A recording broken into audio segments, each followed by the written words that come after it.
Welcome, ladies and gentlemen, to a regular meeting of the Newark Zoning Board of Adjustment. Today's date is Thursday, August 15th, 2024.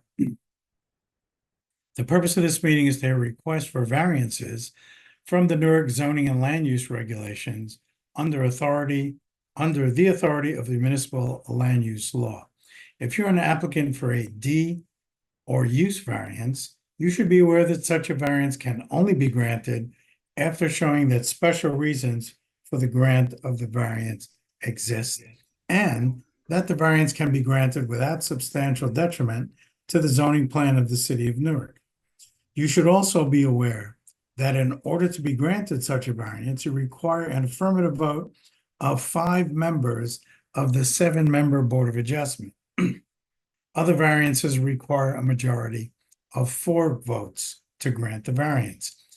If you're an applicant for any variance and your variance is denied by this board, you have a right to appeal to the Superior Court of the State of New Jersey within 45 days of notice of the decision, and that court may overturn the decision of this board. If you're an objector to any type of variance and the variance is granted, you too may appeal to the Superior Court of the State of New Jersey within 45 days of the decision of this board. If you do file an appeal, I ask that in addition to meeting all other requirements set by statute or court rule, you provide a copy of your complaint with all supporting documentation to the zoning board secretary. Pursuant to the requirements of the Open Public Meetings Act of 1975, also known as the Sunshine Law, adequate notice of this meeting was provided by notifying the Star-Ledger, the Jersey Journal, the New York City Clerk, and posting a copy on the bulletin board in the basement of Newark City Hall. In addition to adequate notice under the Open Public Meetings Act, notice of this remote public meeting, as permitted by statute, was placed on the City of Newark's website. Members of the public may notify the host that you would like to ask questions or make a statement by using the raised hand feature at the bottom of your computer screen or mobile device.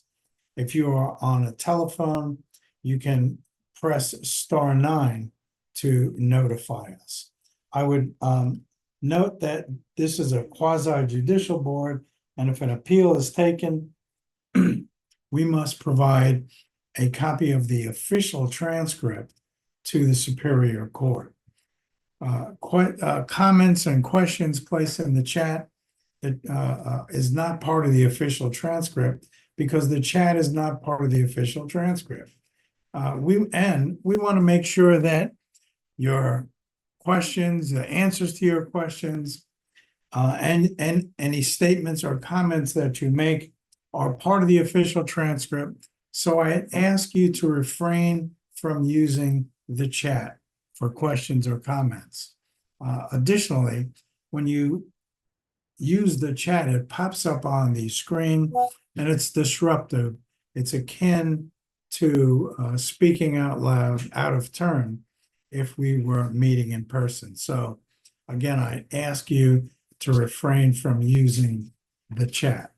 The meeting of the Board of Adjustment will now come to order. Madam Secretary, will you please call the roll? Member Hall. You're muted. He said yes. Member Comesañas. Yes. Member Jones. Yes. Member Rivero. Yes. Member Cobian. Yes. Member Torres. Yeah. Chair Alfont. Present. Are there any requests for adjournments or postponements? Requests for adjournments or postponements?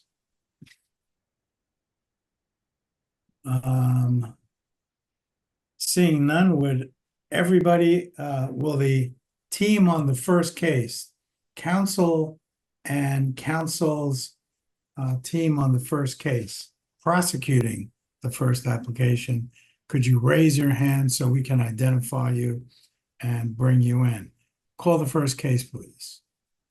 The time is now 6:14 p.m. The first item on tonight's agenda is a res judicata consideration of ZBA 19 ZBA 19 93, ZBA 22 61, and ZBA 24 09, located at 770 778 Mount Prospect Avenue. In the R3 zone, the applicant Plaza Gardens LLC was denied on May 10th, 2019 for construction of a 5-story 64 residential unit building with 29 parking spaces. Application ZBA 19 93 proposed a 5-story 56 residential unit building with 54 parking spaces. This res judicata consideration was abandoned. ZBA 22 61 proposed the construction of a new 5-story 44 residential unit building with 35 parking spaces. This application was denied. The applicant is currently proposing to construct a 5-story multifamily residential building with 39 units and 39 parking spaces. Could you make me a co-host, please? Counsel, your appearance for the record, please. Yes, Matthew Casab, the law firm Sills, Cummins and Gross, representing 770 to 778 Mount Prospect LLC, in connection with this land use application for the board. Thank you. This is a res judicata application regarding 770, 778 Mount Prospect Avenue. Are there any persons, well, Mr. Graviano is on your team. Is that right, counsel? Yes, that is correct. He is my planner. Great. Anybody else that on your team, counsel, that we need to bring in at this time? Not at this time, since it's limited just to the res judicata as the first step, and only if we are successful we move on. Okay, I see a hand raised by John Sirocco. Yes, but John Sirocco is my architect, as well as Matthew Seckler, who is my engineer, traffic engineer. But as stated before, I think the first issue, as you had stated, is the res judicata application, which would just be myself and Mr. Graviano, my planner. Yeah, Mr. Sirocco is anxious. He raised his hand. Let's deal with his anxiety. I'll bring him in. Are there any persons who have an interest as objectors in this res judicata application of 770, 778 Mount Prospect Avenue? If so, please raise your hand. I'd ask you to do so now. I see one hand, Bruce Pajot.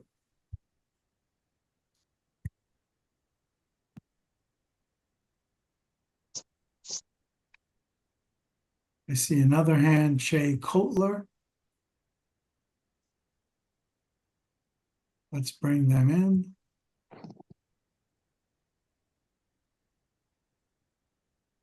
Mr. Pajot, are you an objector to this matter? You have to unmute yourself, sir. A screen name Shay Kotler. Could you turn your camera on and unmute yourself? Screen name Bruce Pajot. Could you unmute yourself and turn your camera on? Mr. Coulter, are you an objector on this matter? Just a concerned citizen. Okay, thank you. Mr. Pajot, are you an objector on this matter? Yes, yes, I'm an objector, yes. Okay, good. We'll advise you how you can proceed when that time comes. Okay, the record will so reflect that there is one objector and one concerned citizen. Counsel. Good afternoon, everyone. Board Chairman, may I proceed with the res judicata application? Please do. Thank you so very much. So, as stated before by the board secretary, I'll just go through the brief history very quickly. In 2007, the subject site received land use approvals for 24 units. However, that actual approval was never constructed. Then we fast forward 12 years later, 2019, where 64 units were approved and were proposed, I should say, 64 units and 28 parking spaces. Nevertheless, that was denied. The reason why it was denied is all for the obvious reasons. It was overdevelopment for the subject site, and it just spurred too many D and C variances. So the board at that time denied the application. But in its recitals for this denial, it had said that the proposed application would be more fitting for a 44 unit density from subject site. You'll hear tonight, if we were to proceed forward, that The character of this developer himself is not to be adversarial, but rather to work with the municipality. So instead of trying to see what number we can fall from 64, he took out that discretion and followed the resolution itself and proposed the 44 units. Unfortunately, in 2023, it was deemed ultimately that the reduction from 64 to 44 was not enough to unlock us from the barring of res judicata. Essentially, it was not enough of a substantial change, if you will. Since then, we filed a litigation challenging that denial, but in the interest of justice, a few things have happened. Number one, the city themselves have changed the zoning code. So no longer is this the highest burden of proof of a D1 variance we're seeking, and also the D6 for a height variance. Those are gone, but rather we're only seeking here is a D3 and a D5 variance, because now this use, although permitted, it is conditionally permitted. Do we meet all the conditions tonight you're going to hear? The answer is no, but we have substantially changed those. And we've tried our very best to do what we could for the subject site, considering the fact that we met twice with Mr. Hazel and Palavia, your director of zoning and planning as well, to make sure that we were consistent with the vision of not just this board, but also the city and the city's consultants themselves. So since then, we've had the opportunity to work on numerous instances with the municipality itself to propose this application we have here tonight. The application we have here tonight is for 39 units, and which has a parking of 39 parking spaces, given the fact we have EV spaces, which I remember board chairman was very interested in understanding how we were going to park something if we couldn't satisfy the parking density itself. And I'm happy to report today that not only have we eliminated those D variances, we've also eliminated the parking variances, eliminated transparency variances, and also reduced other variances, including coverage itself. As I'm sure the board chairman and the board attorney and others are very well versed, the leading case for res judicata is the case Russell versus Board of Tenafly. And in that case, it essentially said that as long as the variance relief is reduced, that would be enough to show substantial changes. Not even that it has to be eliminated altogether, but as long as reduced, we would be able to prove substantial changes. And as stated before, we've eliminated D variances and reduced C variances in the proposed application. Again, the density has been reduced, as well as parking now being fully compliant and other C variances either reduced and or eliminated altogether. And as stated before, the zoning code has significantly changed. Whereas in 2023, we presented this application, it wasn't permitted as a D1, whereas now it is now conditionally permitted, but for some of those conditions we cannot satisfy, thus why we're before the zoning board. With that being said, I just want to introduce my planner, Mr. Nick Graviano, so that he can have an opportunity to opine from the planning perspective. So I presume that first we have to swear him in. Ms. Graviano, could you raise your right hand, please? Do you swear or affirm the testimony you're about to provide will be the truth, the whole truth, and nothing but the truth? Yes, I do, Chairman. Please state your name, your address, and your relationship to this application, please. Yes, my first name is Nicholas with an H, last name Graviano, G-R-A, V as in Victor, I-A-N-O. I'm a planner and partner with Graviano and Gillis Architects and Planners with a business address of 101 Crawford's Corner Road in Holmdel, New Jersey. Mr. Graviano, is your planning license in full force and effect in the state of New Jersey? Yes, Chairman. Mr. Graviano has appeared before this board before. We'll accept him as an expert in the field of planning. Counsel? Thank you so very much. Mr. Graviano, can you please walk us through your expert opinion why you believe that res judicata should not bar the presented application here today? Certainly, Mr. Posada. And you touched on a couple of the key aspects of this analysis in your opening intro. I think first off, this application does not require a D1 use variance anymore. The applicant is now requesting D3 conditional use variances. The current use is now permitted in the zone, albeit conditionally.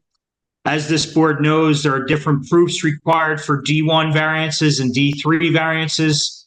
New Jersey courts have determined that D1 use variances require an enhanced burden of proof, as well as a demonstration of particular suitability for the use on the site. That is no longer required with this application, as there is a different proof required for the D3 conditional use. Furthermore, the applicant has considerably reduced the density on the site The number of units have been reduced by 25 units from the original application. That is a substantial difference in proposals. Additionally, you touched on many of the C variances being reduced as well. I think I'd like to highlight the key one, being that previously there was insufficient off-street parking proposed for the project. Currently, the applicant meets the off-street parking requirements needed for a building of this type. So I'm in agreement with you as well as the board planner in that this is a substantially different application that certainly has the ability to be heard by this board. Thank you. I have no further questions for this witness. Thank you. Are there questions for the planner from the board? Questions for the planner from the board? Mr. Graviano, just a few things. Is the applicant here the same as the applicant in the original case? No, it is not. It's a different applicant? It is a different applicant, yes. Okay. Who was the applicant in the first case? I believe these questions would be better suited for Mr. Posada. Oh, you don't know the answer, Mr. Graviano? No, I was instructed by the applicant's counsel that the applicant of this application was different than the 2019 application. I'm not aware who the previous applicant was. Oh, okay, so you don't know who the previous applicant was. Okay, that's good answer. Do you know if there was an adjudication on the merits in the first application? If you know. I believe that is better suited for the lawyer. Do you know or do you not know? The history is better suited for the lawyer. I looked at it in terms of Mr. Graviano, I'm not asking you who I should ask the question of. I'm asking you if you know the answer on it. You either No, I looked at this in terms of the planning context. Okay. And I understand your testimony as to the planning context. Thank you. Are there any other questions for Mr. Graviano as to the planning context from the board? Hearing none. Counsel? Thank you so much. Just for clarification, the 2007 application was absolutely approved for 24 units. It is also similar to this application, just to the extent that that application that was approved did have C variance relief, and it also was proposed for 5 stories. Any other specifics, I do not know, except for the fact that that was a different applicant at that time, as well as the 2019 applicant was a different applicant at that time and represented by different counsel.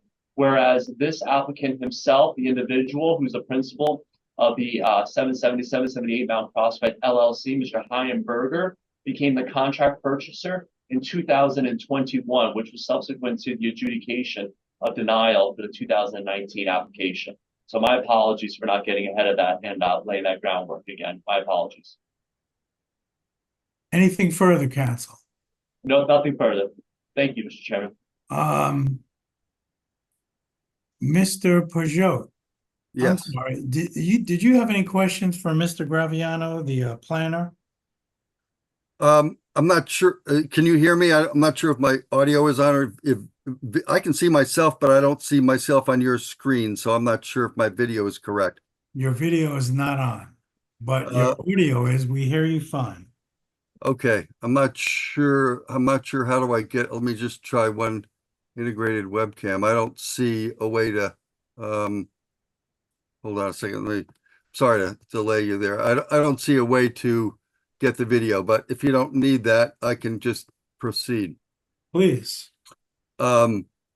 Yes, my basic concern is that No, Mr. Peugeot, and am I pronouncing your name properly? Yep, Peugeot is correct, yes. Okay, Mr. Peugeot, do you have questions for the planner?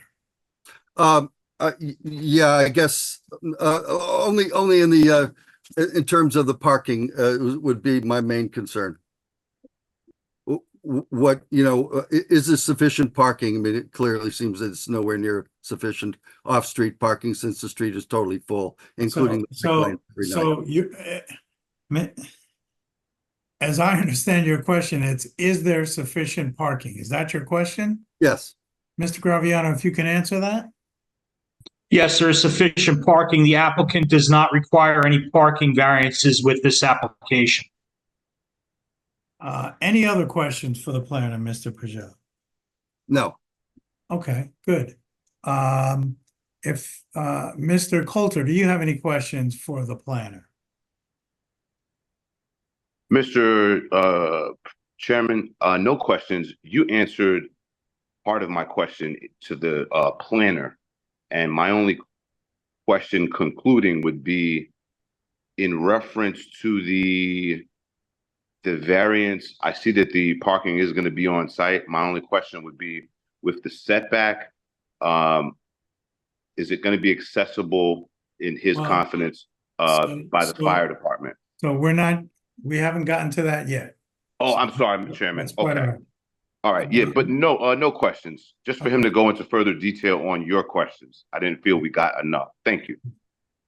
Commissioner Hall. Yes, thank you, Mr. Chairman. Just so I'm clear, could they go back over the parking again? Because I thought I heard them say they're providing parking, adequate parking. So perhaps I misheard. So I like clarity. No, I think you heard him exactly correctly. There's no parking variance requested. No, I heard that, but are they providing any parking anyway, Mr. Chairman? Yes, we are. We're meeting the parking on site, we're meeting the parking off site within a parking garage on the first floor. All right, that's what I thought I heard. Thank you. You're welcome. Ms. Juma, our zoning officer. Good evening, everyone. Nana Juma, zoning officer. I have a question, Mr. Chair, for the attorney, which I don't see anymore. Mr. Posada, I think I heard you say that a former application for the same address was approved. Do you have the resolution date or application date? Yeah, it was the resolution date as memorialized was July 23rd of 2007, but it was never constructed. 2007, you said? Yes, it was granted preliminary and final site plan approval, bulk variances and design waivers and exceptions, the construction of a 5-story, 24-unit multifamily residential building and associated site improvements. Approved on July 9, 2007 and memorialized by resolution dated July 23rd of 2007. Okay, thank you. Mr. Chair, if I may ask Mr. Posada if he doesn't mind to share that with the office, because I have no record of that approval. Absolutely, I'd be more than happy to. That was part of our original OPA request when we first performed this project back in 2021. So I'd be more than happy to. Thank you. Are there any further questions for the planner? Seeing none, Mr. Posada. Great. So as stated by myself, but more importantly by Mr. Graviano before, it is our position that we believe that res judicata should no longer bar this application from moving forward. As stated, the case law itself says not only do you not have to remove a variance, but you have to reduce a variance in order to be liberated from those restrictions. As the Russell case says, that such a matter should be liberally construed in favor of the plaintiffs themselves. And I think that we've done a positive job of working in partnership with this board's professionals and the city's professionals in order to bring a better product, even better product, I should say, than the 2023 application, which eliminated D and C variances and is now an application for a use that is conditionally permitted. Thank you so very much. Thank you. And you know what? I'm sorry, Mr. Posada. I guess I must be in vacation mode. Mr. Peugeot, did you want to make a statement regarding your objections here?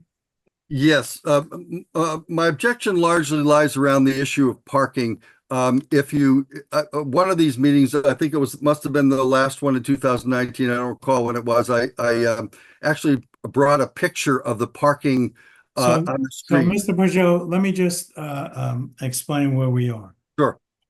Right now, we are considering whether we can even hear this case, or we should even hear this case, because it was heard and denied by this board at a previous time. So two things will happen. Two things may happen. One, the board is going to go into discussion. We're going to consider whether we should hear this application. And then they'll talk about parking, what they meet, what they don't meet, and all other aspects of this application. If we decide it shouldn't go forward, it will, the case will not be heard.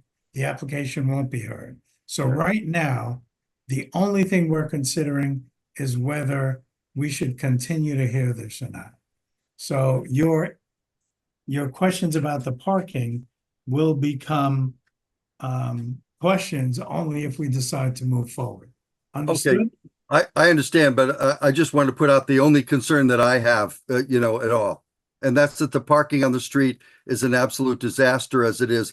Oh, Peugeot? the bike lanes are Mr. totally Peugeot, full. Mr. Peugeot. Yeah. You got to hold that thought, okay? Because we're not talking about that right now. But if we get to that, you will have time to raise those concerns, okay? Okay.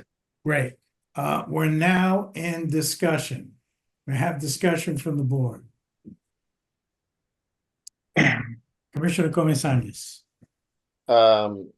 It's a change in unit count, it's a change in parking count, it's a change in the severity of the variances and the number of variances. Even if we were hearing a one-family home with 40 parking spots, it would still be the same thing, a change in unit counts, change in parking, change in variances. So I think this meets the requirement. There's enough changes for it to count. Thank you. Commissioner Riviera. I'm going to follow up what David was saying. I do agree with that. There's significant change, in my opinion, to revise this application again. Thank you. Commissioner Hall. Thank you, Mr. Chairman. I too agree with my colleagues. I'll also say, according to testimony by counsel, it's a professional. There's lower density. There's no longer need for a D1. I think the parking in some manner has been addressed, so I would be in favor of hearing this application again. Thank you. Are there any other comments from the board? If none, may I have a motion, please? Mr. Chair, Commissioner Hall. I make a motion that we move forward in hearing this case. May I have a second? Second. Motion Hall, second Jones. Call the roll, please. Member Hall, Yes. Member Comesañas, Yes. Member Jones, Yes. Member Rivero, Yes. Member Cobian, Yes. Member Torres, Yes. Chair Font. Yes. Call the case, please. The time is now 6:37 PM. The next item on tonight's agenda is ZBA 24-09, located at 770-778 Mount Prospect Avenue, Block 779, Lot 39 in the North Ward. The applicant is Plaza Gardens LLC. In the R3 zone, the applicant proposes to construct a 5-story multifamily residential building with 39 units, amenities, and 39 parking spaces. The applicant is seeking a D3 variance to permit low-rise multifamily structure on an interior lot, a D5 density variance, and 8 C variances for insufficient front yard setback, insufficient side yard setback ×2, insufficient rear yard setback, exceeding maximum building coverage, exceeding maximum impervious lot coverage, exceeding maximum driveway width, insufficient on-site trees. Site plan approval is required. The Board of Adjustment made the following findings of fact with respect to this property. It's located in Newark's Forest Hills neighborhood on the western side of Mount Prospect Avenue between Montclair and Grafton Avenues. The total site area is approximately 15,600 square feet. The surrounding land uses consist of primarily 2.5 and 3-story residential dwellings. To the north are 2-story mixed-use buildings. Council, is your entire team in now? Yes, our entire team is in now. Thank you so much. Although I do not see the applicant himself, Mr. Heimberger, who I know was attempting to come in. if by any chance we could see, be still in the audience. We're looking for Mr. Berger. Oh, he just advised that he's in. Great. Oh, okay. Thank What you is so he? much. Is he on the panel? He is not on the panel, so I presume he called in and he's able to hear that. He just texted me that I'm here, it's okay, and so I Okay. think he's good. Thank you. Okay. So, are there any objectors to this application? If so, please identify yourself by raising your hand. Mr. Peugeot and is here as an objector, and Mr. Coulter is here as an observer. So, counsel, your appearance for the record, please. Great, thank you so much. Matthew Posada, the law firm Sills, Cummins and Gross, representing 770 to 778 Mount Prospect LLC, the applicant in this matter. Counsel. Great, thank you so much. So as stated before, this proposed project, we are looking for a density of 39, whereas our parking for the subject site satisfies the requirement of 39 parking spaces, considering the EV bonuses that we get for having EV parking stations, so that we meet the modernity requests of the state statute itself. I want to really re-emphasize what I had said before. When this applicant first came to this subject site, decided to develop it, the first thing we had done was submit an open request to learn the history of the subject site. That is where we saw that the denial of 2019 specifically stated that the density here should be something more like 44 units. And thus that became that partnership that the applicant was trying to do moving forward with the city, which the applicant has done before in the past for their land use approvals, like the most recent one they received for 179 Van Buren Street, where they got approval, constructed, and developed, and now it's fully occupied. Here today, what we are looking to do is develop a site with 39 units, a reduction of C and D variances with the partnership that we have worked on, with this project being a partnership that we have worked on, I should say, with Mr. Hazel and also Palavia. I want to emphasize that some of the comments that we had heard, putting aside density and parking, was that we wanted to have, or I should say the city wanted to see a project that would be more sustainable for families themselves, meaning no more ones and twos. We have tenants coming in and out of 1-year leases. And thus here tonight, you will see that we are also proposing 3-bedroom units so that we have families who can really plant their seeds here in the city of Newark and stay here for the long run themselves. In addition, we have a height that's consistent with the character of the neighborhood. Although some are 2 and 3 stories, absolutely, you will hear that some adjacent parcels themselves have 4-story buildings. And considering the cliff behind us, it is actually parallel with the roof line of our building. So there is no visual sightline destructions themselves. With that being said, we also had an opportunity to meet with the councilman himself, Ramos, of numerous times to discuss the proposed project, get his input, and include it in the proposed application. And we also got to do the same with the councilman at large, Quintana, and do the same exercise as well. So we appreciate both them and their administration's help on helping us out. More importantly, or on equal playing field, I should say, is the Mount Prospect Partnership itself. As we all know, they're charged with the responsibility of caring for this community itself, understanding their constituents' concerns, whether it's between what goes on Monday through Friday during work business hours, or with how they handle inclement weather. So we've also worked in partnership with the Mount Prospect Community Group for this proposed development that you're going to hear tonight. And I believe the board secretary, if you just confirmed this is correct, I believe the Mount Prospect Community Executive Director did submit a letter and an endorsement of this project. Is that correct? We don't accept letters, counsel. That would be here. We do not accept the letters? Okay, my apologies. All right. With that being said, nevertheless, I'll just get right into it. We are going to have 3 testifying witnesses tonight. My first witness will be my engineer and traffic engineer, Matthew Seckler from Stonefield. My second professional will be my architect, John Sirocco. And my last professional will be my planner, Nick Graviano. If I may, board chairman, I'd like to call my first witness, Mr. Matthew Seckler, and enter him as an engineer and traffic engineer. Yeah, right before we do that, Ms. Posada, I maybe I misheard something you said. Did you say that this board suggested that 44 units would be amenable? No, I said that the board in 2019, in their resolution of denial and the recitals, specifically says that an appropriate density for the site would be 44 units. And that's what sparked our development to be a 44 unit development that was proposed for this application in 2023, which was ultimately denied for res judicata. Okay, Ms. Juma?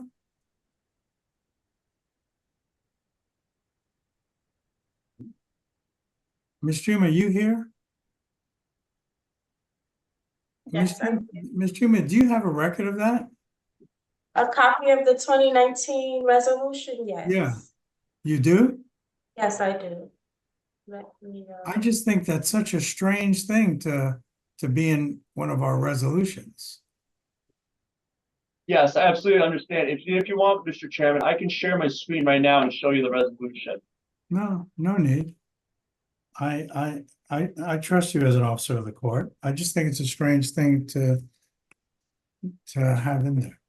Thanks for that. It was item 6, and it said, based on the size of the property, the applicant would be entitled to 44 units.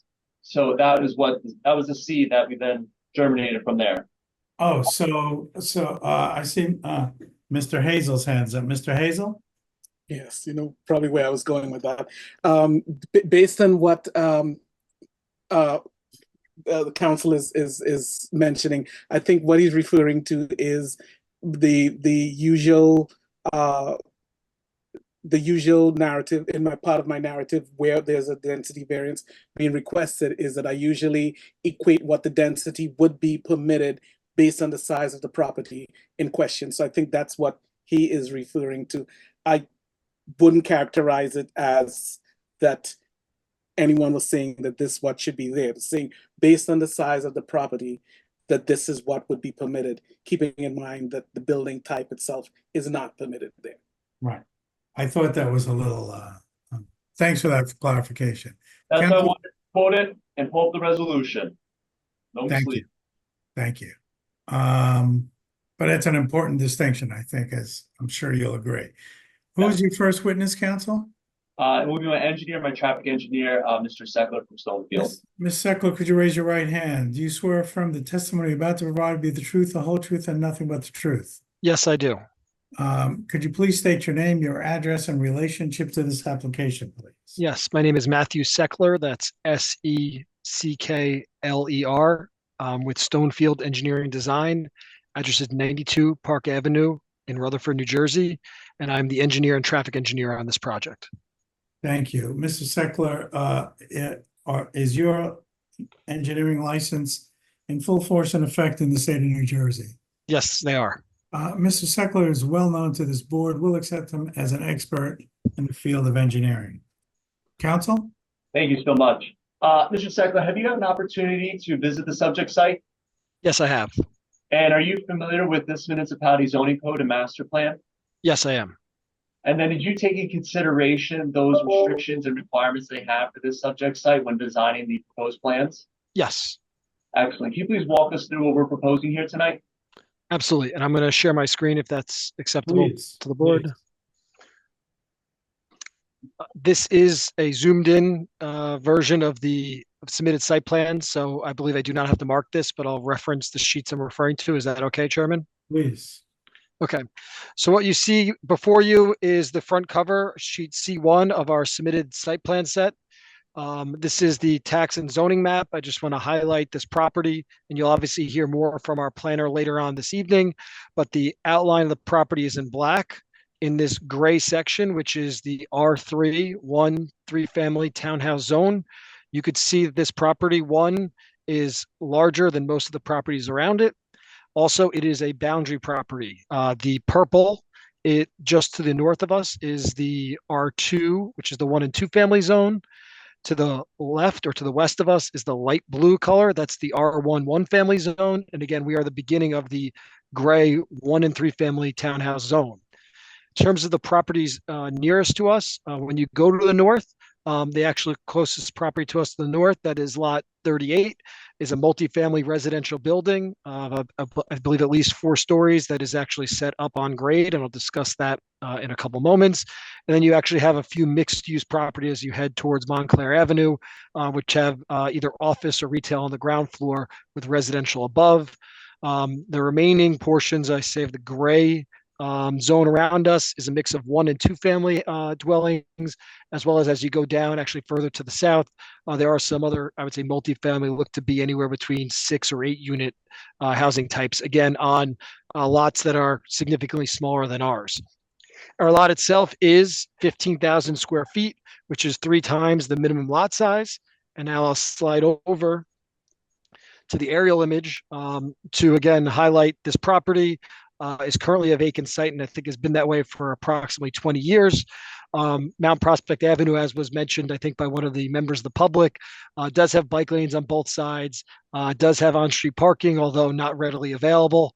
If you're familiar with driving through this area, there's not always really any spots available on Mount Prospect Avenue.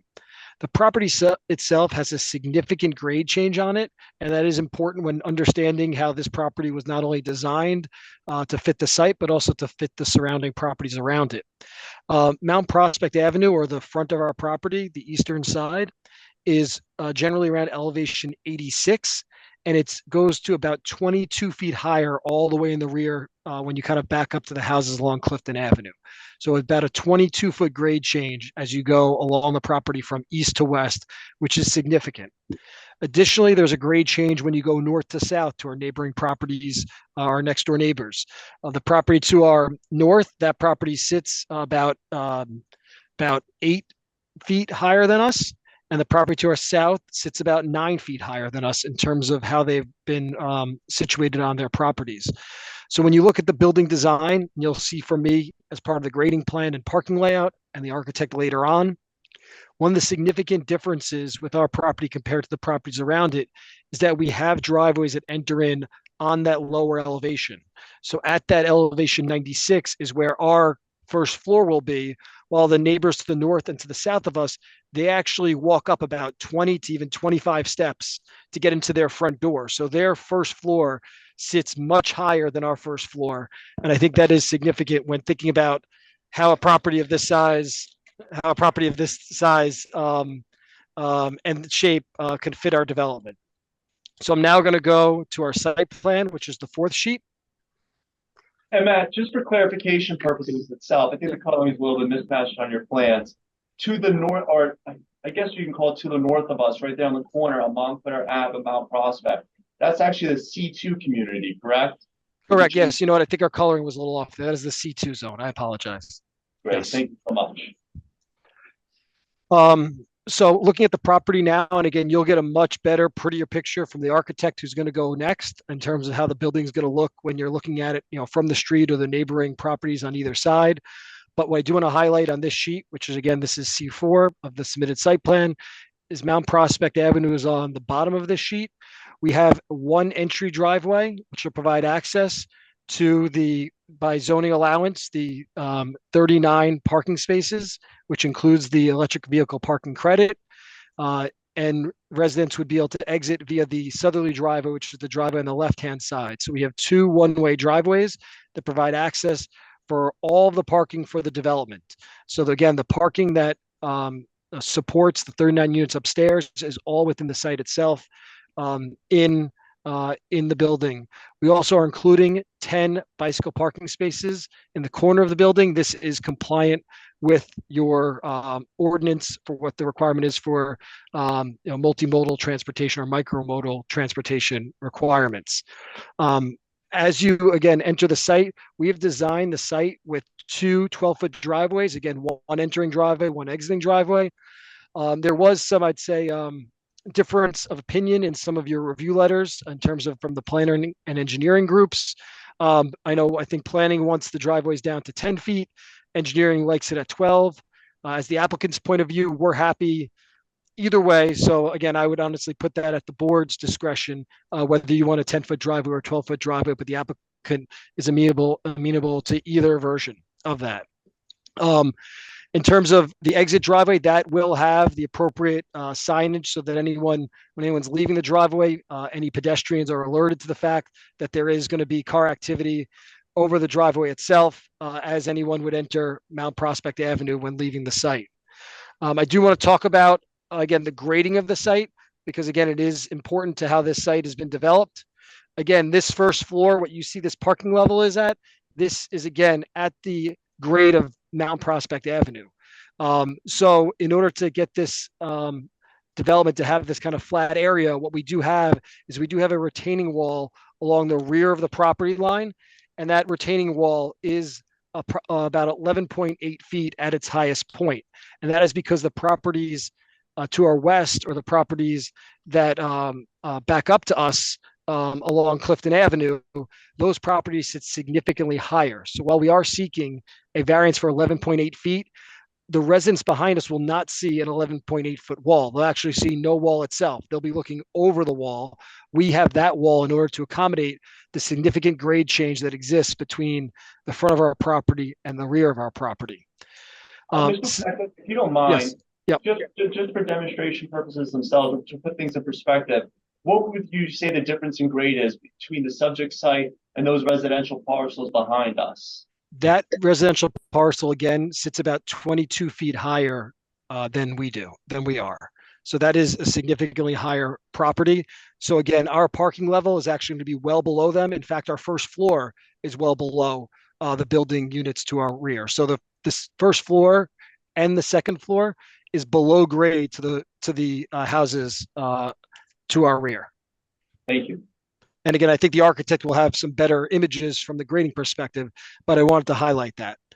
Additionally, and again, you'll see from the architect later on, while we are showing this parking level, going all the way to some of the side lot lines, especially on the southerly side of the property, that is only on the parking level itself. The floors above are not pressed all the way up to the lot line. So again, that parking level, which is submerged compared to the lots next to it, is what is right basically being built along the property line.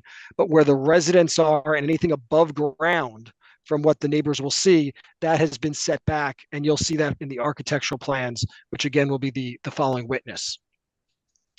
I do want to highlight, again, existing on the site, everything on the site will be removed in order to construct this. We do note, based on some comments in the engineering review letter, there are some existing utility poles that exist along the rear of our site. We are working with the utility company to relocate those poles, likely relocate them into what I'm kind of highlighting, which is the southwesterly corner of the property and the northeasterly corner of the property, in which there could be a location to replace those poles if the utility company wishes them to stay on this property. We do not have any records of any easements for this utility company to have utility poles on our property. But again, if the utility company wishes them to stay, we're willing to work with them and relocate the poles accordingly. Similarly, there is a concrete path that has a fence between it, between our property and the property to our north. We would be removing the concrete path on our side of the property line, but the concrete path along our neighbor's property, that will remain and be able to provide access to the various building features along the southerly part of our neighbor's property. In terms of stormwater, currently today, as I mentioned, everything on the site runs from the rear to the front. So any rain that hits eventually hits the property and works itself towards Mount Prospect Avenue, because that is the low point, and basically goes above ground. We are providing a stormwater system that meets the Newark standards for minor development, and we are designing a detention basin, which will be underground in our garage, that'll hold about 11,000 gallons of water. So as opposed to today, when rain hits the site, it basically works itself immediately to the street and enters into the combined system along Mount Prospect Avenue. In the future, it'll hit the roof of the building. It'll be sent into the chamber underground in our garage. It'll be held there and then released slower. So during heavy rainstorms, the system is not overloaded, and we could hold back up to 11,000 gallons of that rainwater before it enters, before it fully would enter the system along Mount Prospect Avenue. Getting to the other utilities besides stormwater, we're in agreement that we will work with your engineering staff to satisfy all of the utility requirements and satisfy their comments as needed as it relates to all the utilities that exist along Mount Prospect Avenue and our connections in those areas. Lighting, again, we've designed a lighting plan that we believe meets the standards that are necessary for lighting onto Mount Prospect Avenue along the street. I would note that there was some comments in the review letter concerning the fact that some of the lights themselves, because we have a building that sits along the property line, will be slightly overhanging the property line. We'd be either willing to work with the city in order to get permission to have lights that overhang the public right of way, or there may be some areas in which we could slide those lights into some of the little alcoves along the front property line, maybe back a foot or two to remove that condition altogether. But it again is something we would be willing to work with both engineering staff and the city in order to ensure that our lighting is appropriate for this type of use. And again, that will be lighting up the sidewalk appropriately so that that interaction between cars and pedestrians is safe. We are proposing 4 street trees, which is the requirement. So we're not seeking any type of deviations or waivers or variances as it relates to street trees. They will be evenly spaced along our frontage in tree pits because there is underground utilities in this location.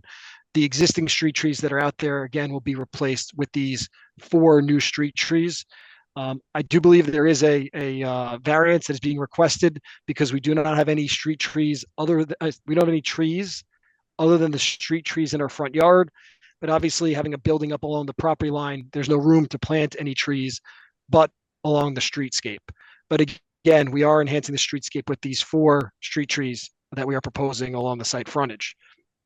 I would note from a traffic perspective, again, as I've spoken about the parking and the driveways, this is a site that will generate levels of traffic in about 1 new vehicle every 5 or 6 minutes during the peak hours, which is not a significant increase in traffic. But again, most importantly, those people that are driving will have parking spaces within the building itself. So they will not be circling the block. They'll not be fighting with the current residents on the street, trying to get those very, very limited number of parking spaces on the street. They'll be parking within the garage. And anyone who doesn't have a car or may have a car but also want a bike, we do have the 10 bike parking spaces on the site itself. Council, did we ask for Mr. Seckler to be a traffic authorized as a traffic engineer, expert in traffic engineering? You're muted, Council.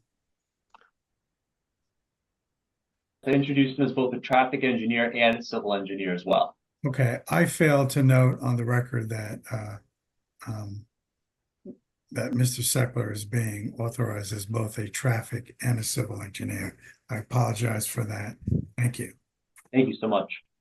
No problem. I would also note, besides the fact that we are providing sufficient parking per your ordinance, that there are bus stops about a block away.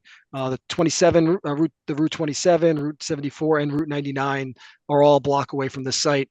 So again, it is a site that can be served by people who don't own cars, but we do have the requisite number of parking spaces within our garage that would be accessed via the entrance and exit only driveways.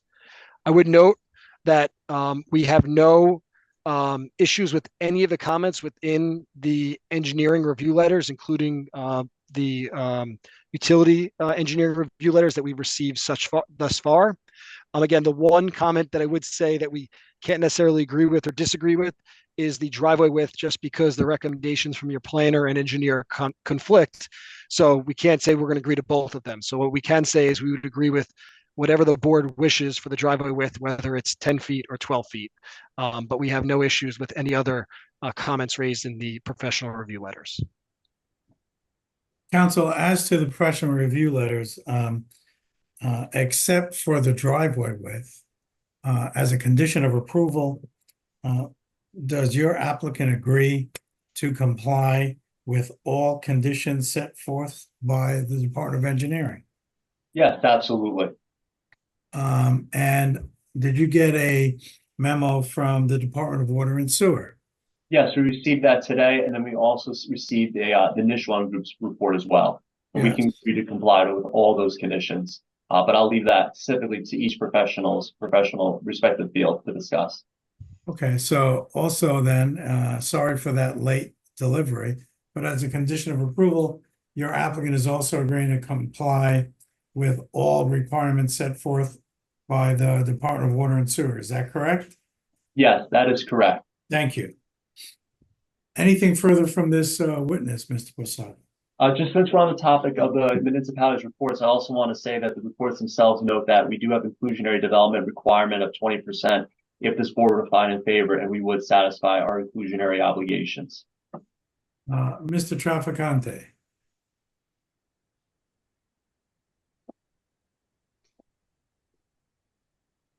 Yes, sir. I see your hand is raised.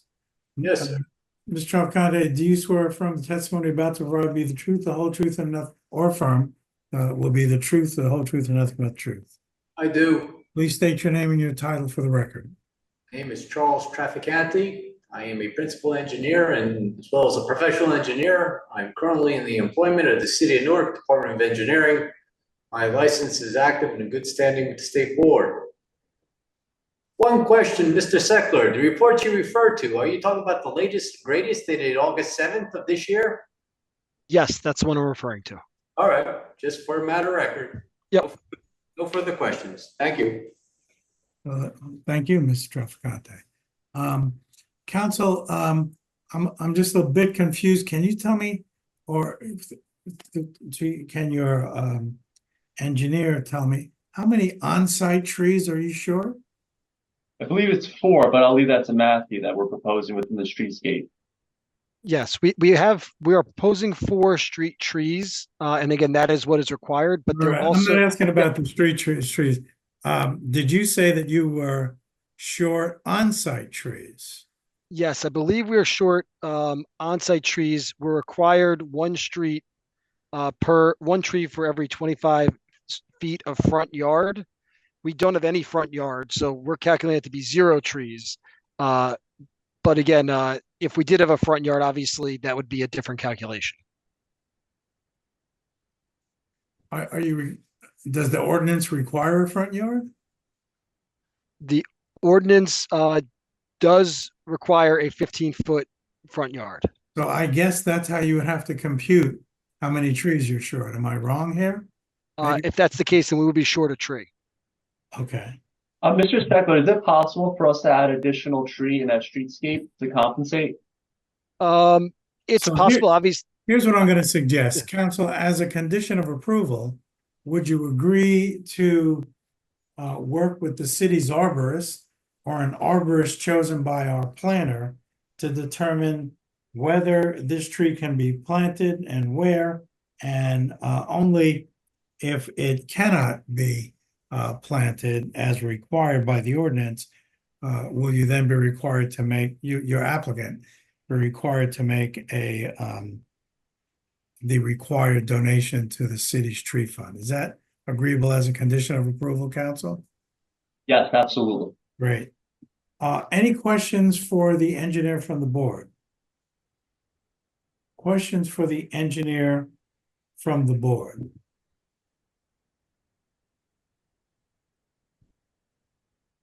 Council. Thank you. And if I may ask, do you open up to the public at the very end? Thank you. I'm still in It's the summer. Still in vacation mode, yeah. Mr. Peugeot, do you have any questions for the engineer? No. I thought you had a question about parking. Well, I think and I will again note, they are not asking for any parking relief. But if you have a question about parking, I think this is the gentleman you want to ask. Okay, you're proposing 3-bedroom units and 1 parking space per unit. It's quite common for 3-bedroom units to have people that have a couple cars, I would think. So why is only 39 spaces given? There are no spaces on the street available. All the bike lane spaces, in fact, are used for parking currently, both day and evening. So there's no spaces available virtually on the street. And there's no spaces, obviously, for visitors to these 39 different apartments. So both the issue of 1 parking space per per unit for a 3-bedroom unit seems quite low, and there is no visitor spaces available on the street. In fact, 5 spaces that are currently in use in front of the building will be removed by your current design. So the parking on the street will be even less than it is currently, which is absolutely full, including the bike lanes are used for parking, which I think they're supposed to be used for bikes. So I guess I'll answer the question. First off, the city is the entity that sets the requirement for parking, and their standard is 1 per unit. It doesn't matter if it's a 1-bedroom unit where there may be no one that drives, or a 3-bedroom unit that may have 2 drivers within it. But again, that standard is set by the city. It's not set by the applicant. So that is what we're required to provide, and that's what we're providing. I would note in terms of on-street spaces, I do agree that there will be a loss of on-street spaces. I'm estimating that to be about 3 spaces will be left out of the 5 that are out there today in front of the site.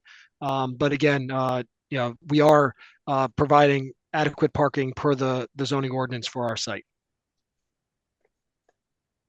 Thank you. Any further questions, Mr. Pajot? No, just don't really know why the ordinance is what it is, but it doesn't seem to make any sense whatsoever that 1 space for a 3-bedroom unit is all that would be required. Makes no sense whatsoever, let alone visitors. Mr. Coulter, do you have any questions for the engineer? Yes, Mr. Chairman, thank you.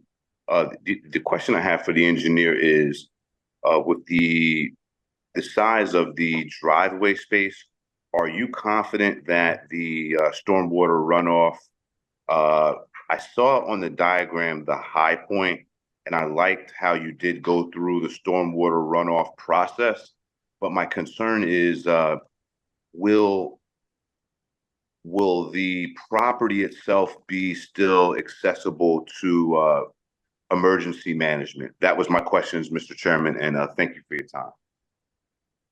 So the site will not, there is no ability for like a fire truck to access, the site. It won't be able to drive up and around the site because of the way the site has been designed.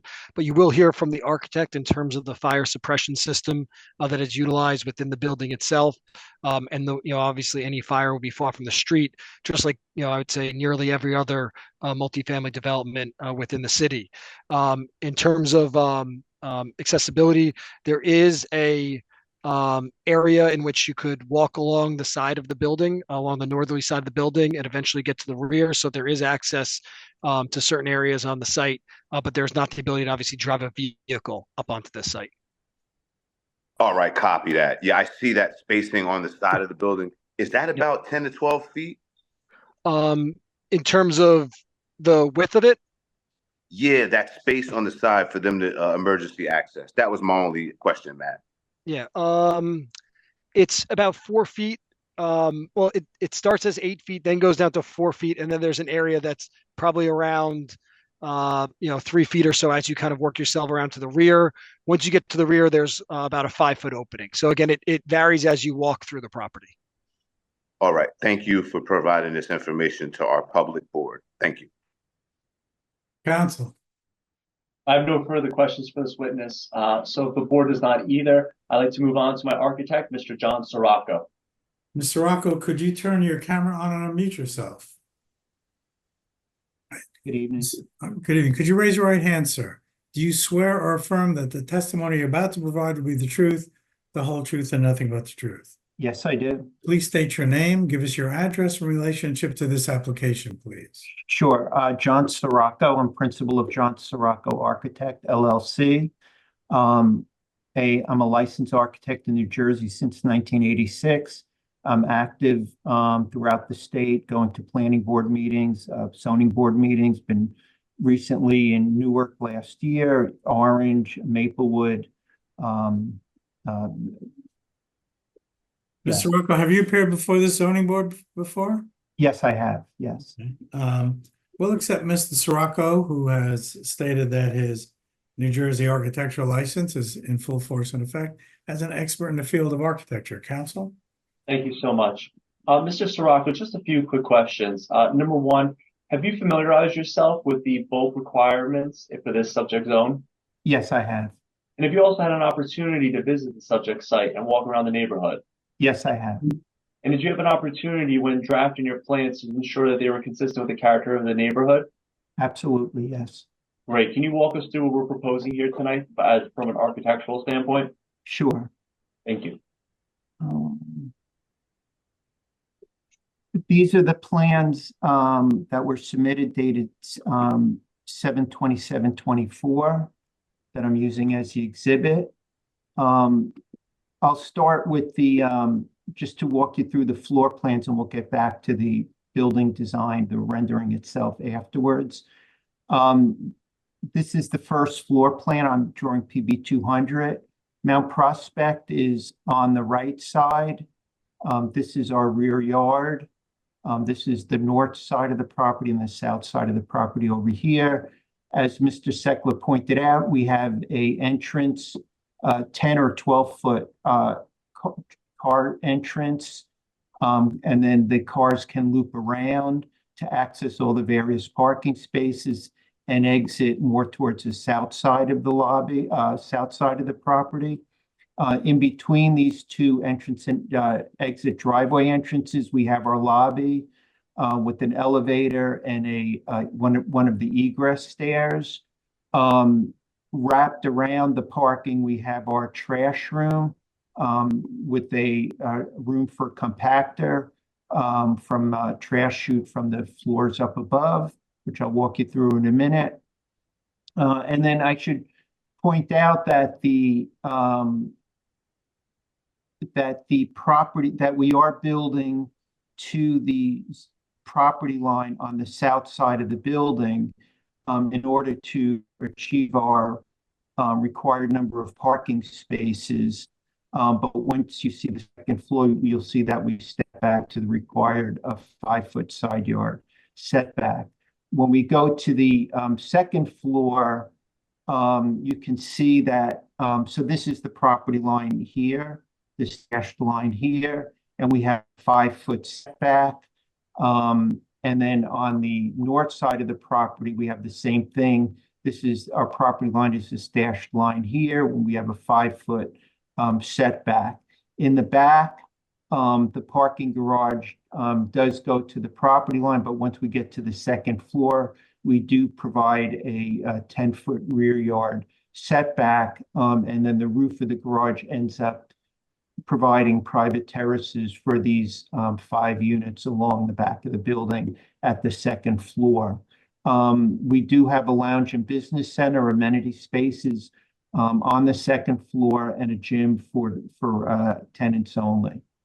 When we get up to the typical floor, meaning the third and fourth floor, we have our 2 means of egress. I should just point out that the second means of going back to the second floor plan, the second means of egress one means of egress is through the lobby at the first floor. Second means of egress is through our courtyard that we created here, and the 5-foot wide side yard setback with stairs going down to Mount Prospect on the right side here. So we have our 2 staircases.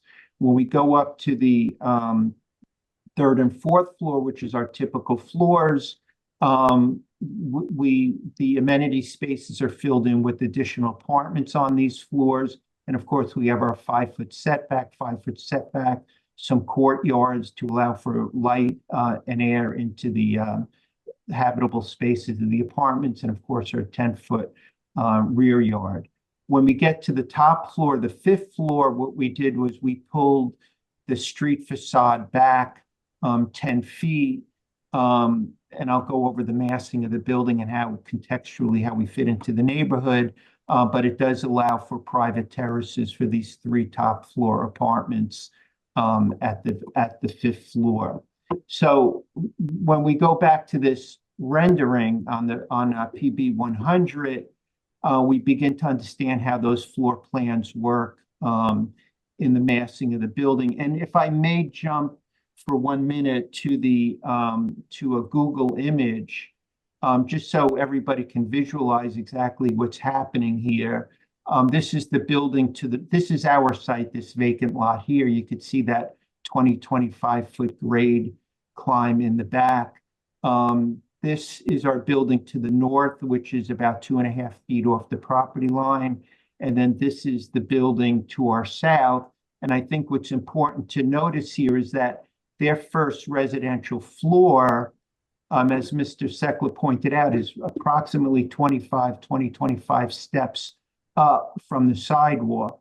So their second floor is actually a little bit higher than their first floor, I should say, is actually a little bit higher than our first floor. And it's a similar situation with the building to the south, where the first habitable floor is actually a story above sidewalk. So when we keep that in mind, and we go back to the rendering here, and I should just point out that this rendering is to scale. Our proposed building is to scale with the images of the adjacent buildings to the south and to the north. What we see clearly here is that our first floor, which hugs the property line, the side lot lines, is essentially a basement in respect to the properties next door to the north and the south. Our second floor is at a similar level to their first habitable floor. The massing of the building, we very carefully broke this. And John, real quick, if Yes. you may, once we start our residential, that is a 5-foot setback, right, between our improvement and the improvements to the left and the right of the building? Correct. Our garage comes to the 0 lot line on the side lot line. Once we get to the second residential floor, you could see this, our building sets back 5 feet. So we are, if I could just go back to the Google image 1 minute, we are respecting these windows here on the adjacent building to the south, and we are respecting the windows on the building to our north. None of these windows will be blocked by our proposed development.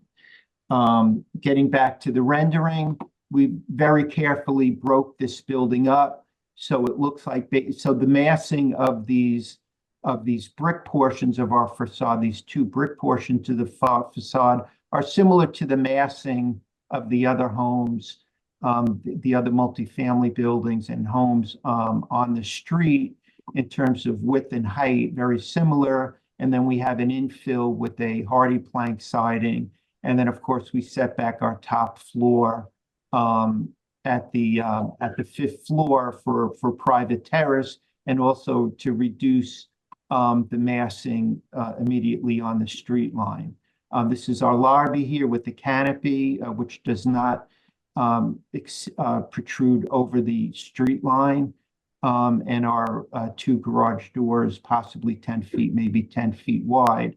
I should point out that there was a request by the Mount Prospect community group and the councilman that a plaque be put up for evidently in the previous building here years ago, 5 children did pass away, a very tragic event, and they asked that we provide a plaque. We will be. That comment came in a little late, and we weren't able to get it on our rendering, but we will provide a 18 by 24 inch plaque towards the side of the building here on the sidewalk level, and we will work out the language in the plaque with the administration here and with the councilman and with the Mount Prospect community group.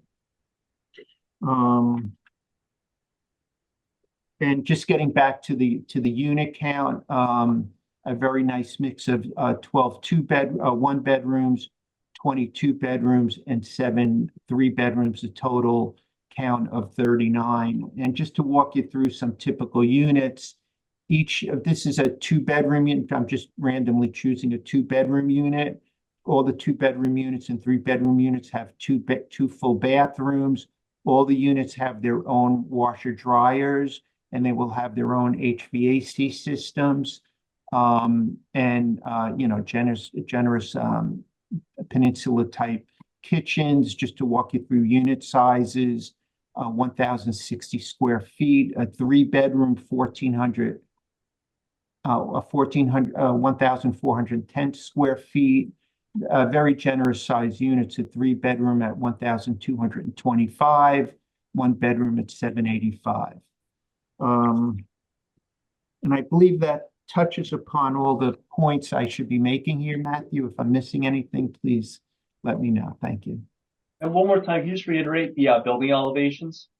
Oh, yes, I'm sorry. The building elevations on the last page, PB 300, what we are showing here is that our transparency requirements meet the minimum required by the zoning ordinance, but at the same time do not exceed the building code maximum transparent openings within close proximity to a property line. So we do meet all the requirements of the transparency calculations without infringing on building code. Excellent. I have no further questions for this witness. Thank you. Thank you. Are there any questions from the board for, bear with me a second. Sirocco. And let's take down your screen, Mr. Sirocco. Okay, so maybe I should stop my share. Okay. I apologize now because you may have to put it back up. And, I did fail to note for the record that at the very beginning, before we had even started this application, Vice Chair Monfort joined us, but I just sorry for not saying that sooner. Commissioner Ribeiro. Yeah, are you able to tell me the size of the smallest and the biggest 1-bedroom, 2-bedroom, and 3-bedroom, please? Yes. I might have to search a little bit for that. If you can be just patient for 1 minute. I have a 1-bedroom at 700. I think that's the smallest. Give me 1 second here. I didn't prepare myself for that type of question. So the smallest 1-bedroom is 700 square feet. And I'm sorry, what was your second question? To the biggest one, and not only the 1-bedroom, but the 2-bedroom and the 3-bedrooms too. Right, the smallest 2-bedroom I have 1055. Give me 1 second here. The smallest 2-bedroom is 1,055 square feet, and the smallest 3-bedroom is 1,225 square feet. That's good enough for me. Thank you. Sure. Commissioner Hall. Thank you, Mr. Chairman. Maybe I missed it. I didn't hear any talk about security cameras. I heard about lighting, but not any security cameras. What about security? Yeah, there'll be ownership will put in a sophisticated security system into the building. We do have very limited points of entry into the building. We have the lobby right off of Mount Prospect right in the front, so there's a very strong control point there. And then we do have the second means of egress at the north side of the property that would be controlled. So really, there's 2 points of entry into the building. I think that's very manageable with the technology available today. Chairman, can we make that a condition of approval, security around the building? Council, as a condition of approval, would you agree to have your applicant design a security system that is acceptable to the board's staff, planner, and rest of the board staff? Yes, absolutely. We would agree as a condition of approval to have a security system that this board's professionals deemed adequate. Thank you. Is that acceptable to you, Commissioner Hall? That's fine. I have another question or Sure. what? Can you talk about the rear of the building? How much space is back there, and just go over that part for me a little bit? Sure. Let me just share again. Give me 1 second here. So can you see the screen? Did I share this properly? Not really, but you could talk me through it. I see your thing, but I. Yeah. So if we go to the, let's just go to the second floor plan. So this dashed line, it's kind of dashed, not really. This line here is the rear lot line. Yeah. The residential floors, meaning the second through the fifth floor, are set back 10 feet from that rear lot line. But I should point out, though, that there's a really significant increase in grade from Mount Prospect on the right side to the neighbors in our back on the back side, and they do have some sheds in the back of the property. So we're not imposing on any of the living spaces with the neighbors in the back. If that answers your question. Would the tenants have any space to go out in the back and get air or anything like that, or that's not available back there? It's available for the 5 apartments at the second floor that will have access to the roof of the garage. And we did not propose balconies within that 10-foot setback for the upper floors. We thought that would be a little too imposing. Okay, I understand. Thank you. Thank you, Mr. And then, John, what about the accessibility to the terrace where the lounge and business center is? Yes. That was Mr. Posada, counsel for the applicant. Yeah, that's just the question I had. My apologies. Right. So at the second floor, we have this lounge and business center, which is for the tenants, and we have a gym, and then we do have a nice court. The roof of the garage is going under this courtyard area, so we do have some outdoor space here that's available to all the tenants in this courtyard. Thank you. Thank you for pointing that out. That's what I was looking for. Sure. Thank you. My pleasure. Any other questions from the board for the architect? Questions for the architect from the board?